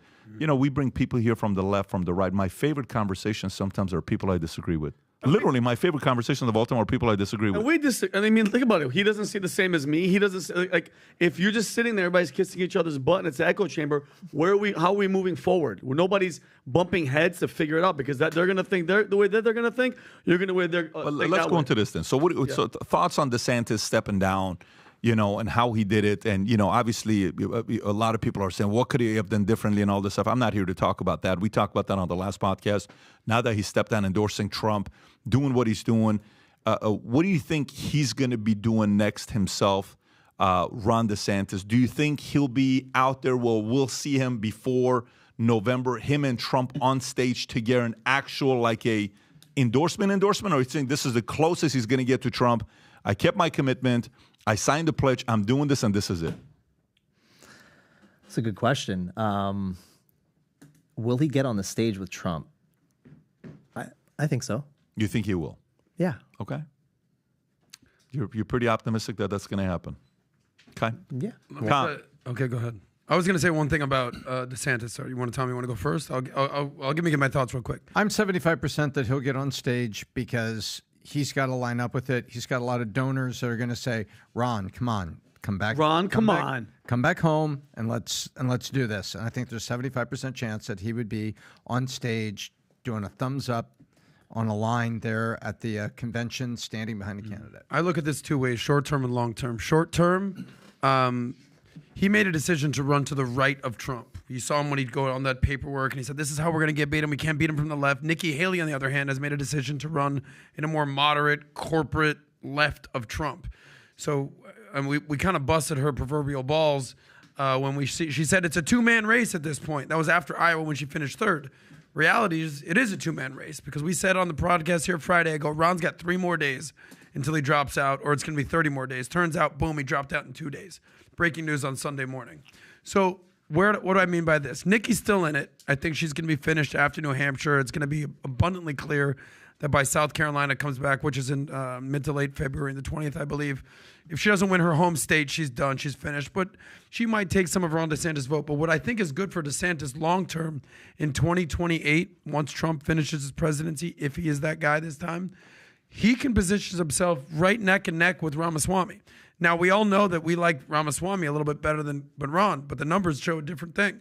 More people are willing to vote for Ron DeSantis at this point. But MAGA, the Republicans, the conservatives, the people who make up the base, they are officially done with Nikki. She's pandered to the Democrats. She's pandered to the independents. We'll see how that works out in New Hampshire. But Nikki is done if it doesn't work out in 2024, which I don't think it will. But DeSantis has a chance in 2028. I think this reconfirmed my initial assessment, which was, especially with how happy he was, because at the beginning of this video, he was glowing with happiness because we fast forwarded it, that his wife, I think his wife or somebody, pretty sure it was her, that was like, you can do it. You're going to run. Trump is going to get arrested. They're going to indict him. He's going to be in jail. And That was the honey in his ear. That's your And path. think so. Sweet. Dude, I That's your can't path, wait for sweetie. Ron DeSantis to pull a Will Smith on you and say, keep my wife's name out your mouth, but Benny. guess what? I swing back though. But anyway, but look, hold on, Pat. Can you show? Look how happy that little Gipper is. Look how happy he is. Look how happy. I would kick off those boots and just be like, God. Listen, after you spend $100 million of other people's money and you don't owe a penny back, you're gonna smile I'm too. so happy you said that too. If you think about this, we all knew, everybody in this room, besides that witch hunt that they're doing, Trump was going to be the front runner, this polls, everything. This guy spent over 160 million. How much has Nikki spent? 100? How much? Q4, she raised 24. I don't know how much total I heard spent. 60 something to 100. Yeah. That's $250 million of money. You already knew you weren't going to win. I think they could have spent that money a lot better to do a lot better for the state, your state, homelessness, veterans. That's money down the drain. There's no way you thought you were going to beat this guy. If you're shocked now, wait till the actual general election when they start spending hundreds and hundreds and hundreds of millions for a potential Trump, losing campaign. But what are you going to say, Tom? You don't think that's... No, because that's not the way politics works. You round up your donors and you take a shot. Heavy as the head that wears a crown, you take a shot. If you got together in the beginning, what would let's just say rational thinkers that are purely logic, said to Barack Obama, you're running against Hillary Clinton? Are you seriously going to do this? Are you going to waste my money? No, that's not the way it works. They come together and said, I believe I have a chance. I believe I can take a message to the people. I'm going to go do it. How much you think is them coming to the candidate versus the candidate going saying, I believe I have a chance? As soon as the candidate raises his hand, you have all those advisors. We've had people in this room that know that system very well, and they say there's a lot of high-end million-dollar advisors and strategists that come in because there is an industry there where people make their bones and make a living doing this. And I also think that the RNC and the DNC have short lists, and people want to come forward and they want to run the primary. I think it's a little of both. I think there's emissaries. Hey, what would you think about running for Senate after your governorship? We're going to have an open seat here. There's a lot of strategy that's on that. A huge amount of strategy is on the seat base because of the votes in the Senate and in the People's House, the House of Representatives. A huge amount of strategy. This says, Pat, you're coming up at the end of your governor's run here. You're going to have term limits here in Oklahoma. Look, we have an open Senate seat. We need a strong player in that. What do you say? And that happens every day. But for the presidency, a lot of times people raise their hands and crowds of folks come to help them do that and come to them. What you thinking, Chris? So, I remember it was like a couple of years ago. There was like a lot of momentum for DeSantis. You probably all felt it. You heard it, and particularly you would see it on Twitter, on X. You would really feel like there was this momentum. But like owning Rumble and seeing all the creators on Rumble, there was the one thing that was like super consistent on Rumble all the way through from 2020 till now is that there was just an immense amount of momentum for Trump, and it never, ever stopped. Never. You'd go to Twitter and you'd kind of see a different perspective. But on Rumble, and I think this is kind of one of the things people underappreciate about Rumble is the influence that it has with the creators that are on there. That never changed. Now, like obviously there's a lot of creators on Rumble that were for DeSantis. There's a lot of creators that are for Trump on Rumble. It was a very diverse crowd, but the large numbers were watching the Trump stuff, and it never wavered. It's something that I found very unique. I remember telling people that there's, I don't think, based on what I can see on Rumble, there's nothing slowing down on the Trump side ever. And I think that was like a very unique perspective, because if you go on X, you would have saw something else. If you read the newspapers, you would see something else. But there was a movement there that's never gone away. Not even close. Can I ask you a quick question on that? You see numbers. There's a lot of people that are out there that said the moment that the indictments came down, that there was a spike for Trump because there was a core of the Republican voter bloc that was incensed. I'm sure you've heard those stories too. Yeah. Did you see it in the viewership stats? Okay, so you're obviously going to get viewership on events, but like, you know, Truth Social uses Rumble's cloud as well. They use our Rumble ads as well, and you know, the users never left. Whether you'd see a spike because of an event, it didn't move the dial in the overall scheme of things. Like they never left, and they've always been there since day one. I mean, look, let's talk the VP side. Okay, so yesterday while we're doing a conversation, you know, guys were asking who do you think could be the VP, and the conversation came about Vivek versus what do you call it, Tulsi Gabbard, and you know, who would be the better match and who would be a better opportunity for this, et cetera. And I thought Tulsi would. You know, I gave my thoughts on Tulsi versus Vivek, and then all of a sudden Sebastian Gorka jumps on and says, you know, the vice president's already been chosen. And we already know who it is. It's not who you guys saying. It's not going to be Tulsi. And he didn't have nice things to say about Tulsi. And, you know, Trump announced that it's not going to be Vivek as VP. There's a story in here. Vivek out of Trump's VP's shortlist, right? Vivek Ramaswamy out of Trump's shortlist, meaning it could be on the shortlist, meaning he is on the list. Forgive me, I didn't say he's not on it. So, but then Sebastian said, it's somebody that's been campaigning. This person's from New York. Tom, you remember the list? This person's from New York. They're a politician. Great American, a patriot, ex-politician for the moment. Yeah. Right? And a great New Yorker. Right. Great New Yorker. And Sebastian Gorka went down a list. This is not interpreting. This is what he was saying That's emphatically. Right. And this guy says, well, you know, what about someone like Tulsi? I said he. And he was very clear about that. He was very clear about that. And a MAGA supporter. And then I posted immediately afterwards, seeing Lee Zeldin, if you want to go to Twitter, Rob, Lee Zeldin campaigning with Trump. I posted that video, and I said, could Lee Zeldin be Trump's VP choice from New York? He's so happy. Been campaigning, formidable, very smart, and guess who retweets it? Sebastian Gorka retweets it. Weird. Huh. Right after the Twitter space with, you know, over 500,000 people that were on the Twitter space that listened the entire time we were on. If you go a little lower, look who comments right at the top. The answer, no. Roger. So, no.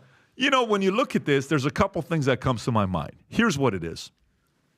Who has more influence on the inside? Who is closer to the president? Is it Sebastian? Is it Roger? Is it somebody else? Or is it misdirection for everybody in the world? For instance, when I would announce a speaker for the event, I would never tell anybody on the inside who the speaker was because most people cannot keep a speaker to an event. Yeah. So one time I'm like, guys, this next person we're going to announce to this event, you guys are going to lose it. It's going to be amazing. This place is going to go nuts when you guys hear it and da-da-da-da. And one guy says, Pat, I think I know who it is because I know who would lose it. You had James Worthy. You had Magic. I think it's Kobe. So at this point, I'm like, listen, Kobe. You know, obviously this is the late Kobe Bryant. I said, Kobe would never do an event, okay? And if Kobe did, you know his schedule, how busy he is, how many different places he has to be? So that's a misdirection for the audience to be like, oh, it's for sure not Kobe. And then you automatically put that person out of the list. And then 3 months later, you say, and our keynote speaker is Kobe Bryant, right? So could it be the fact that everybody is trying to I love the look on your face right now. If we played poker, it was a very interesting look. Could it be the fact that there's a lot of, you know, some people know, but they have to act like they don't know. Some people don't know, but they have to act like they know to be part of the cool crowd. No one knows and who doesn't know. And no one knows who's trying to get cool points, and no one knows who's acting dumb. Yeah. So how do you decipher between all this BS and the reality of it? It's just you have to, you know, play the odds and see if you're playing poker. Does a guy have, you know, 210? Does he have a pocket aces? Does he, you know, running for a flush? What is he doing? No one knows. But what do you think about the chances of Lee Zeldin as a VP candidate for Trump? Well, I don't know Lee that well, and you know, this isn't my forte of You're work. around all of these guys, Chris. All these guys know who you are. I mean, it's you're We have a top 50 list of power players we made this year. Not only were you on that list, but also Rumble was on that list, and Dan Bongino was on that list, I believe. So we put 3 of you on. I think it's 2 or 3 of you guys that was on that list.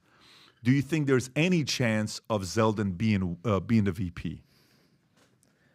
I think there could be a chance. I think that I'm not sure who it is, and I think there's a lot of good people out there that could be that pick. But anybody you like? Who do you like? Who do I like? I've been asked that question a few times. That's a tough one. Like I don't know. Like you got to really know the person to want to get behind someone. I don't really know. Like for example, I don't know Lee Zeldin. I don't know a lot of these people. So. Like you think Dave Rubin would make a good VP? Like is that something? Because you know Dave, right? Would you say Dave? Would you say Viva Frey? Would you say who else would it be? People that you know. I don't think I'm a good person to make that choice or to even have a good opinion on it. It's heck, I'm a Canadian. I can't even vote in the election. So yeah, but you can give thoughts that you may have. Tom, what do you think about Lee Zeldin? Okay, maybe let me ask the question in this way, okay? And this one's going to be an interesting question to ask, so let's not start a fight, but it's probably going to start a fight. Okay, you have multiple choice, okay, to answer the question. It's a quiz you take. It's not a big deal, but it's a multiple choice. Adam, I want you to think about this one as well. Sir. What are the chances of who the VP will be, okay? Sebastian Gorka knows better on who the VP is. Roger Stone knows on who the VP is. They're both on the same team and they're trying to confuse everybody. And last but not least, nobody knows. Multiple choice. A, B, C, or D. Gorka, Stone, both of them know. No one knows. Last one. No one knows. You said which one? No one knows. I agree with D right now. So where are you at, Tom? I'm on D. It's really tough because we know Roger and we know Gorka. He just gave a very good speech at Oxford, by the way. I loved it. Oh my Powerful gosh. speech, yeah. So which one do you think it is? A, B, C, or D? Gorka, Stone, they both know, nobody knows. Don't let Chris and Adam change your... No, I think they both know, and they're not saying anything about it. And by the way, they're both big-time political operatives. So if there was going to be a misdirection and they were going to disagree with each other publicly... I think that would be a pretty good misdirection. But I'll tell you, I think Sebastian Gorka would be really going out over his skis if he's going out in public and laying out those. I mean, he basically said Lee Zeldin without saying Lee Zeldin. He gave so many specific facts. But was he told to say that? Because we talked about this how many times to get the female vote that we were talking about in all those places. It only makes sense if he goes for just an average white guy. The left is, who gives a shit at this point, but they're going to lose their mind. White guy. So you're saying Mike Pence is an above-average black guy? Yeah.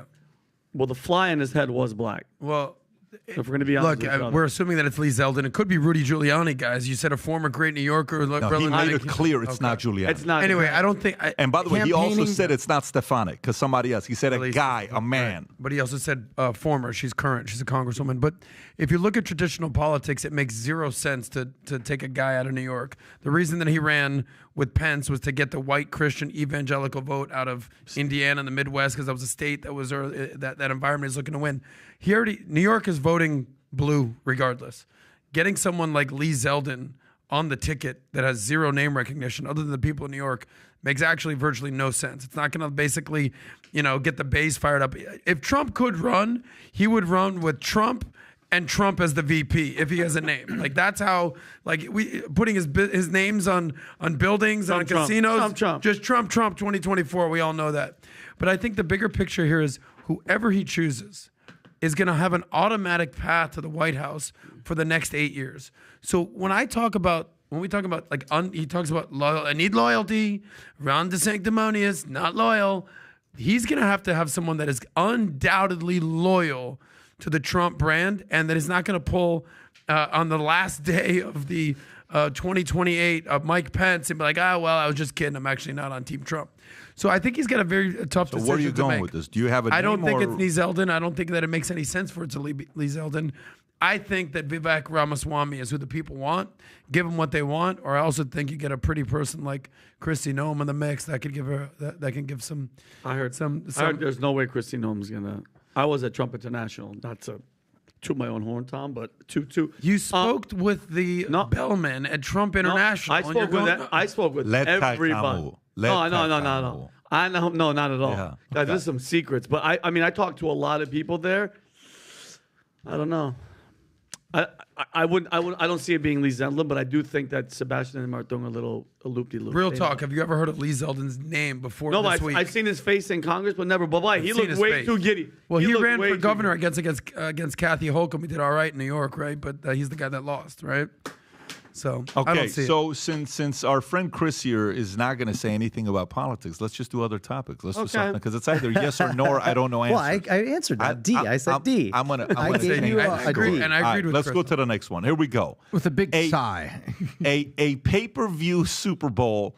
It may happen sooner than you think. Former ESPN president John Skipper suggested the idea of making the Super Bowl a pay-per-view event, stating if half the households are willing to pay $20 to have a party at their house, it will still get you into the billions of dollars for a single game.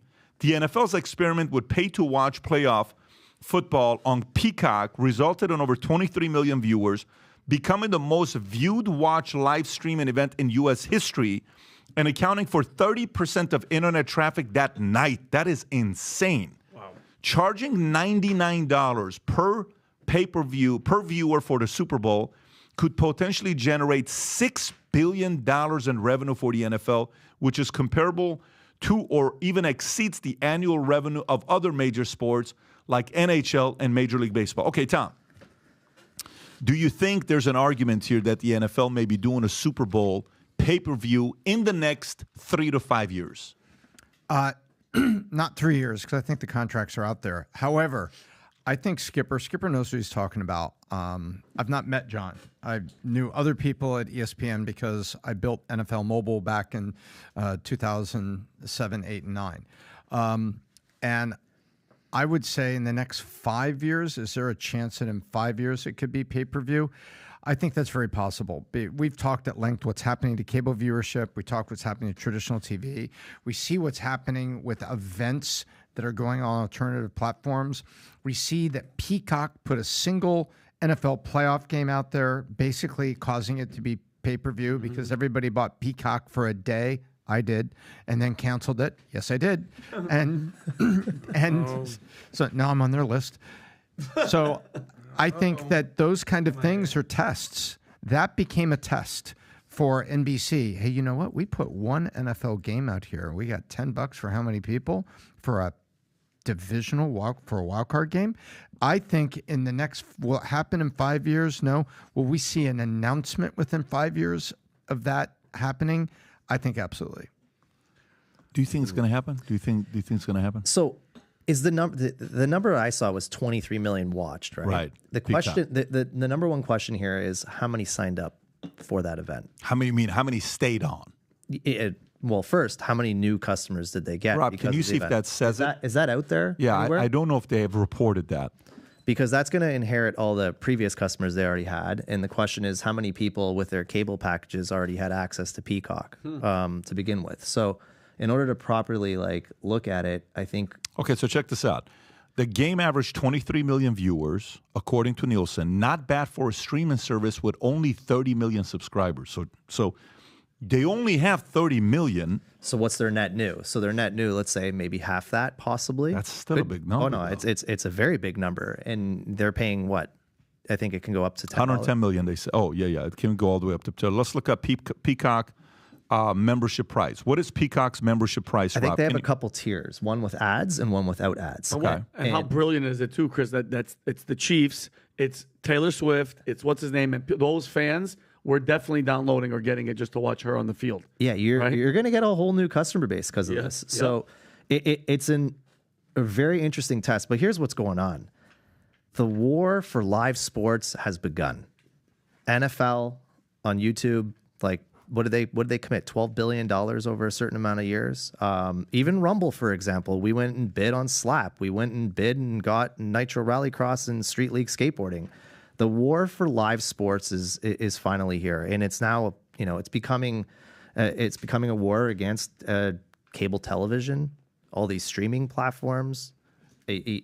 Don't be surprised to see Netflix jumping into this. Would you pay $110 million for an NFL game on Rumble?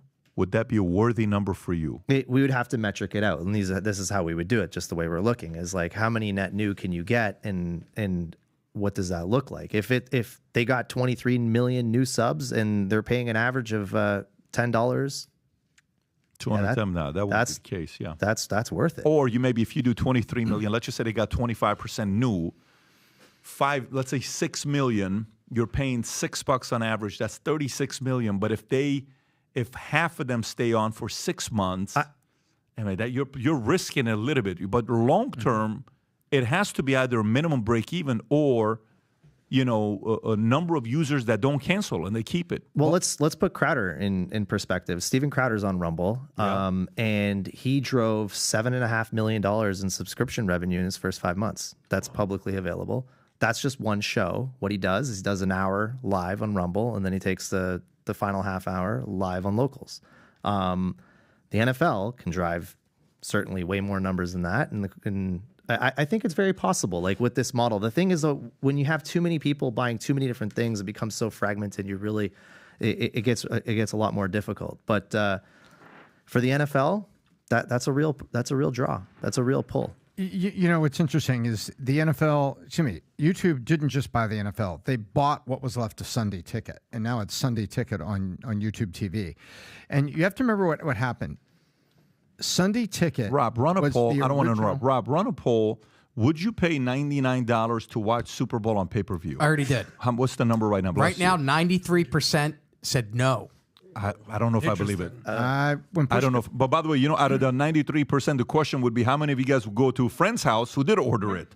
I mean, that's the. Go ahead, Tom. Exactly. Illegally. So the case study that people look to is how DirecTV was made by NFL Sunday Ticket. That was the only place you could get it. $269 a year. I remember this by heart. And you got everything. And then the NFL did its own channel. And then the NFL did Thursday night. And then the NFL did Sunday night on national broadcast NBC. And what happened is there was a dilutive effect on Sunday Ticket. And at the same time, there was a cable and satellite roll-off because infrastructure providers. Yeah. And so DirecTV started sagging and said, sorry, I'm out. I can't renew this. And now you're seeing the fragmentation of it. And the MLB did it last year. They pulled, you're paying for MLB. I pay for the full MLB TV package. And all of a sudden there's games that have been pulled out, premier matchups during the week that are now on Sunday night on ESPN or in a regional where you couldn't get it. And you're like, wait a minute, what just happened here? And so Chris is right. The war has just started. And guess what? The players in the war do not care that, people probably will be upset because they already are buying 3 or 4 services. No, they don't care. That's not their concern. Their concern is monetizing the live sports event.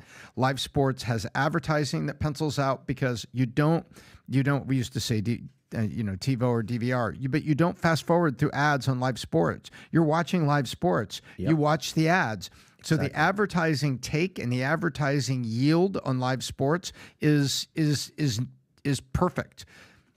And so they're interested in monetizing, and I think you're going to see it. And I think you're already starting to see little islands in the stream form as that, what do they say? Finding little rocks in the stream that they're going to be stepping on to walk all the way across the river. Well, I agree with Chris. I think the war for live sports is completely on, and then at the forefront of the entire war is the NFL. I think at this point we're completely comfortable with calling the NFL complete greedy corporate capitalists, and I don't mean that as a bad way. In a bad way, I think they're just trying to make that money. We saw them increase the NFL season from 16 games to 17 games. 17 games a season. How much money does that make more for the league? We're starting to see these games pop up on Amazon or on Peacock. Like, they're going to go after the money, and they'll probably make a move towards this Super Bowl thing or whatever. They don't mind convincing people to start spending more money. What I do think that they should be very weary of is getting back into the social justice movement, which worked very not well for them during the Colin Kaepernick days. So what we're starting to see now is you see at all the NFL games is end racism. Cool. All right. I agree. But now you hear for the Super Bowl this upcoming year, which is in 2-3 weeks away. Now they're going to have the Black National Anthem sung before the national anthem. So that just starts a whole slippery slope. Like, don't abandon your base, which are just Americans, because the natural argument would be, all right, so you got the Black National Anthem, then, what? You're going to have the Mexican National Anthem after that. Then you're going to have the Muslim National Anthem. It's just like there should be one anthem in the United States. And I think that when, the Whitney Houston moment in 1991, best Super Bowl song. Best Super Bowl ever. She sang the F-16s the flying F-16, over. like one national anthem. She sang the Star Spangled Banner. It was the most intense. People are crying. We're at war in the Desert Storm. Like, that's what America is. So to see the NFL, we all know that they're going to go take the money. It's all good. But to go the woke route and have to do that, the Black National Anthem, just one national anthem. Why do you have a problem with that? America. Why do you have a problem with them playing the Black National? Because some people may say, what's wrong with them playing the Black National Anthem before the national This anthem? has nothing to do with black, yellow, green, purple, anything. It has to do with America. I don't know what the Black National Anthem is. I don't want to know what it is. I don't want to know what the Catholic National Anthem is. I don't know what the Asian National Anthem is. I don't need the Jewish. I don't need the Muslim, nothing.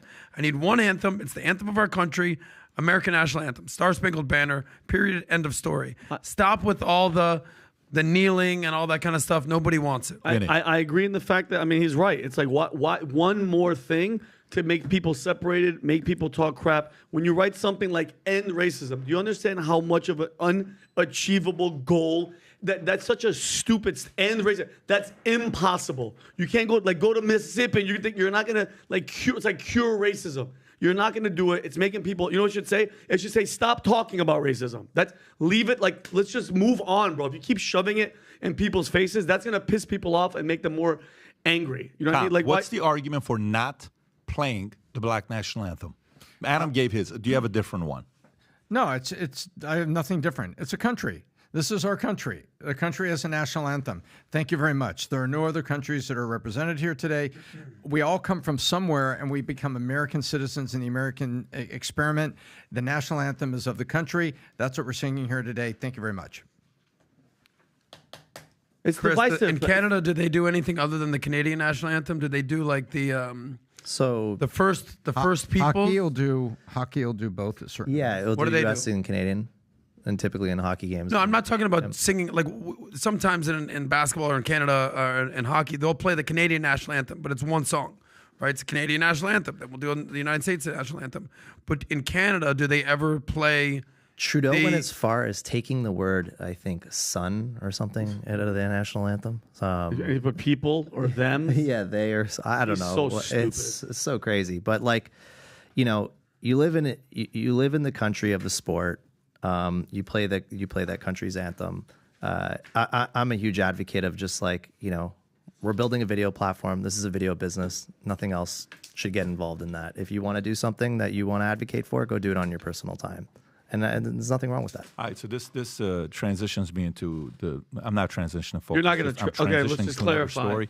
Nikki Haley claims she was a victim of racism, teased every day for being brown.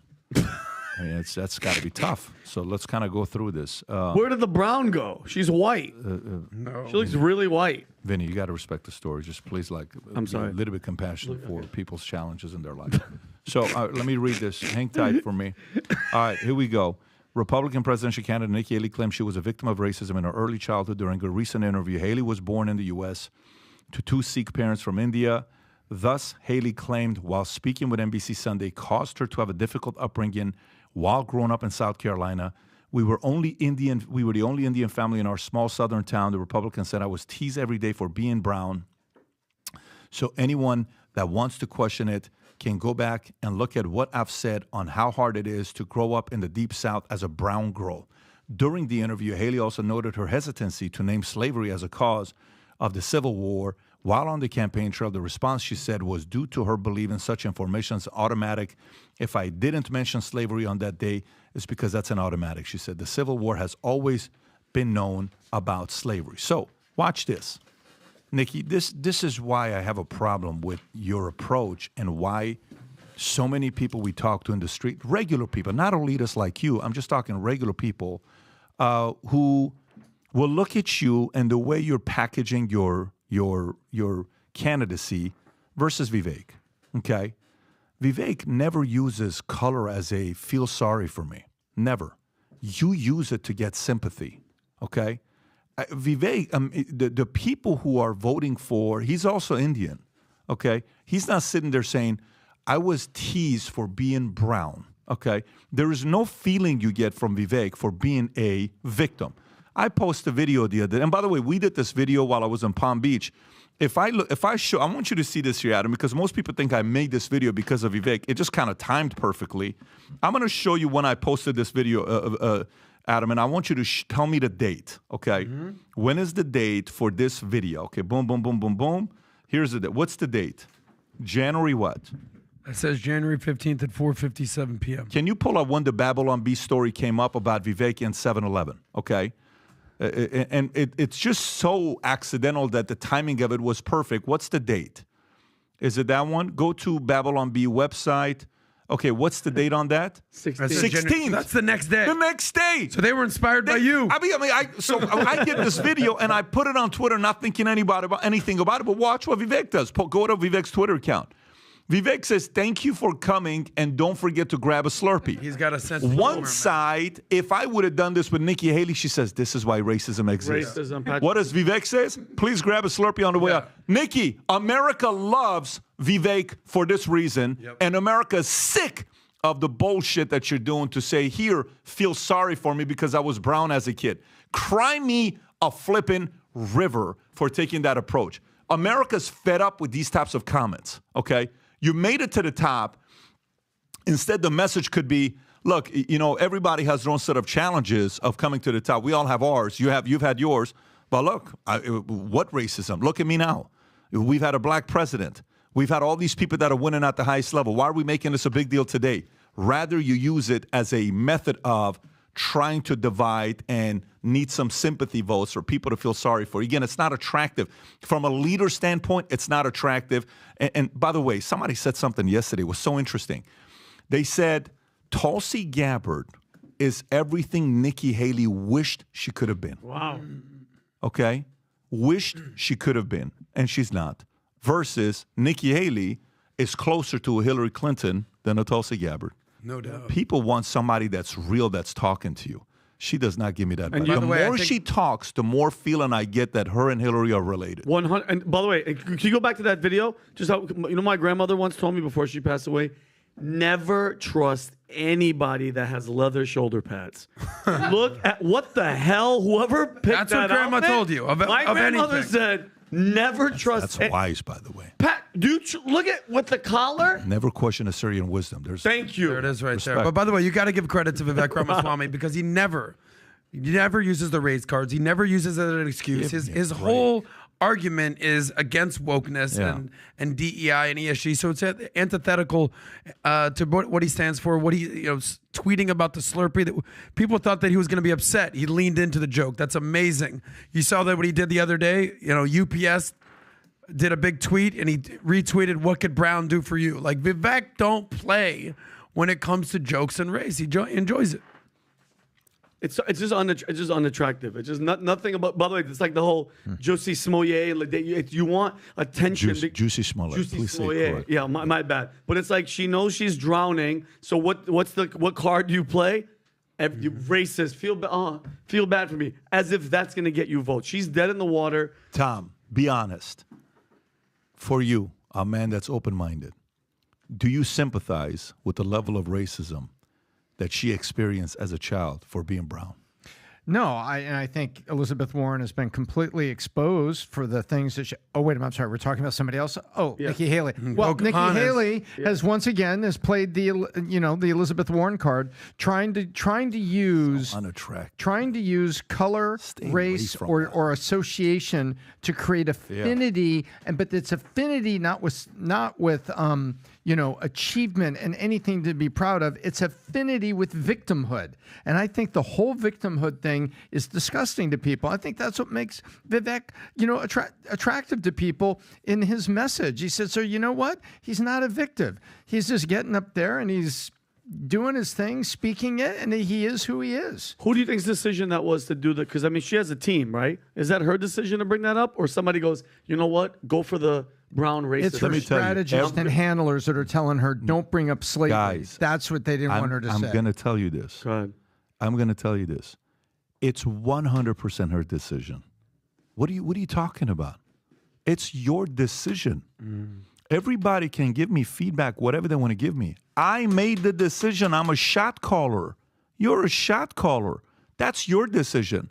We can easily, and by the way, even when you say, like, when I give the story about Romney on the flight with Bill O'Reilly, I'm going to Vegas, somehow we're sitting right next to each other. I'm like, hey, what happened? Why did Romney lose? I thought he was going to win. And he says he listened to his campaign strategist that said, don't be mean on the last one because you beat him up so hard. Obama with Benghazi on the last one. You're losing single female voters, so talk about salads. Oh, I'm not saying salad, but you understand what I'm saying. Yeah. So, okay, you're in a room. Your campaign strategist comes up to you and says, Vinny, on this next campaign, wear shorts and a tank top.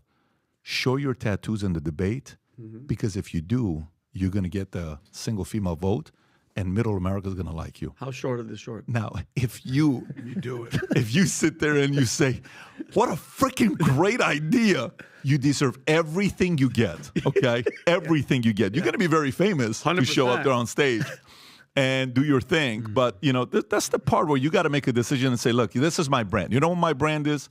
Black shirt, nice little cross that I just bought, Chest sick hair. with my Minnect money. I got nice watch. I'm wearing my nice, and I'm coming Sock out. And that let me you tell put in you, your pants just and to kind of look but a guess little bit what? bulgier. Why do people love you? Because you're Vincent Oshana. You're authentic. That's true. The more I'm being very sincere with you. You're loved the way you are because you're straight up and you're sincere and authentic.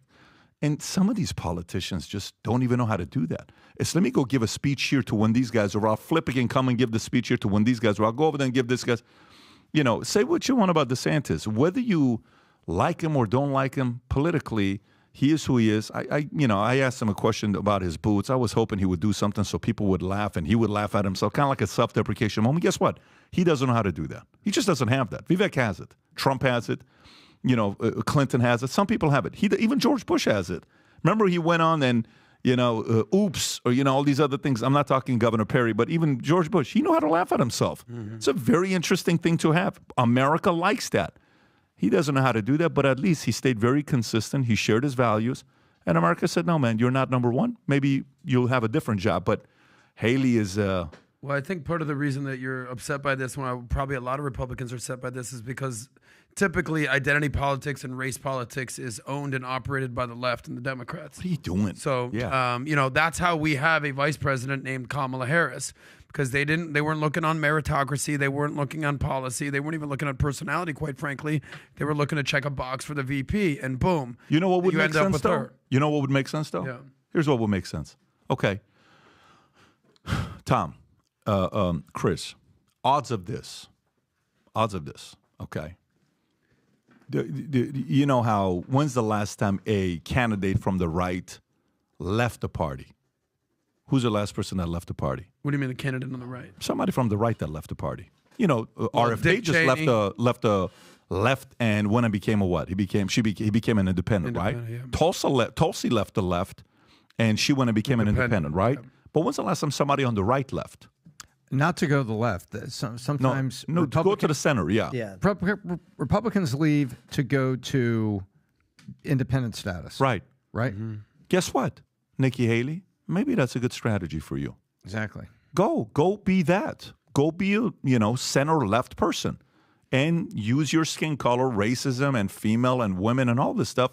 Maybe that audience will like you. And by the way, in New Hampshire, you know how many Democrats they were talking about wanting to vote just so Trump loses in New Hampshire? She's getting Democratic votes. Maybe she'll get some votes on the other side. So what if she left the party and went and became a Democrat or center left? That would be interesting. Joe Lieberman. Well, this goes to my initial point where I think in 2024 this might help her a little bit, but when she loses to Trump, this is going to backfire tremendously in 2028. So she's going to get a little bump in New Hampshire. She might compete in South Carolina, not really. But when all is said and done, in 30 days when she drops out of the race, MAGA on the right wing will not forget who she is. Sure, her career will officially be finished. But Ron DeSantis, because he ran to the right of Trump, will still have a chance in 2028. Wow, Nikki just says I'm a Democrat now, and then she runs with I don't Michelle think she Obama. is. I think she's a corporate bureaucrat. I don't think she's a Democrat. I think she's taking the money. She's playing the identity politics. Which, she's by the playing way, game. okay, right there, she's taking the money. Of course she is. So watch this. Why does he like Dave Portnoy's deal? Why is Chris happy about Dave Portnoy's deal? Took equity. Because when somebody takes equity, what are they saying? I Trust really the vision. believe in long term on what's going to Big time, happen. yeah. But there are some people right now that are calling me, and I'm talking to them, and they're saying, "Hey, man, I want to sell my podcast for this, and that." I said, "You want me to get you a buyer? I'll introduce you to Chris. I'll introduce you to this guy. Talk to them, see what they want. Okay, if you're looking for a check, these people get a lot of eyeballs, right? There are guys in the political side that just want a check. There are guys that want a partnership. There are guys that want equity. Dave wants a partnership. That's what Dave's got with the announcement that you made today, right?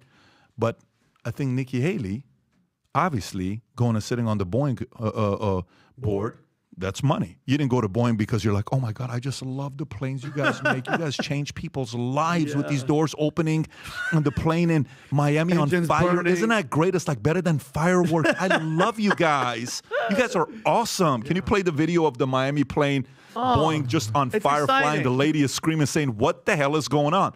So guess what, Democrats? If Adam says she's a, what did you call her? She's a corporate? Corporate stooge, or I don't know what I call her. That's by the way, that's the plan. And I want this lady to say her thing, and then I'll give my sincere This shout is out the Boeing in Miami. in Miami. Listen to this lady. Oh, you don't have the lady what she says because she's But awesome. dude, what she says. that's all my luck. That'd be the flight that I'm on. I'm just telling you right now. Yeah, but look at that. She, Fire. Oh my God. Sorry. Can you imagine you're on that flight It's on fire. and they have to turn around and come back? By the way, there's a reason why people are afraid of heights because they were on a flight like this for the rest of their life. They're miserable. Let me finish this up. So maybe this isn't even a message to Nikki Haley. Maybe it's for Democrats that listen to the podcast. Many do. Maybe this is an opportunity for you. You know what I'm saying? Like, go. This is an opportunity to get somebody to go on the left. You know how big of an announcement that would be for the left if they announced Nikki Haley, who was the person that almost beat Trump. She finally saw the BS in Trump. She is now a Democrat. wow, the trade. It would be a brilliant strategy for the left to consider. I think big time. And then guess what? And then once Michelle Obama goes, hey, I'm running. Maybe she runs have as her start a VP. podcast on Rumble. Do a She's on podcast Rumble. and call it She We is. Trade It. The trade. But by the way, you showed that video. The trade, right? Yeah, the Miami. I don't know why. The first thing that jumped in my head, Adam, was a flight attendant going, just Jesus Christ, just don't look up your list. The flight attendant on that airplane, they must have been going crazy. The whole engine was up. It was a cargo plane, so I don't believe there were okay. any So passengers on that's it. boring then. There goes my joke. Great. It's just a metaphor. Thanks for ruining everything. It's just a metaphor for the last week of her campaign. That's what. Whether it's a cargo plane or not, it's a Boeing plane. No? Yeah. Rob, is that It a was. Boeing plane? It was. It was a Boeing. Yeah, Boeing 747-8 cargo plane. Boeing's not doing well. And then the ESG and the doors, they're killing Well, they it. just announced after last week, they're like, moving forward, we're going to have convertible planes. Really? Yeah, with outdoor swimming pool. God. Nice. Just go take a bath in the back. Oh! Vinny! Latest new advancement in Boeing, they're introducing convertible planes.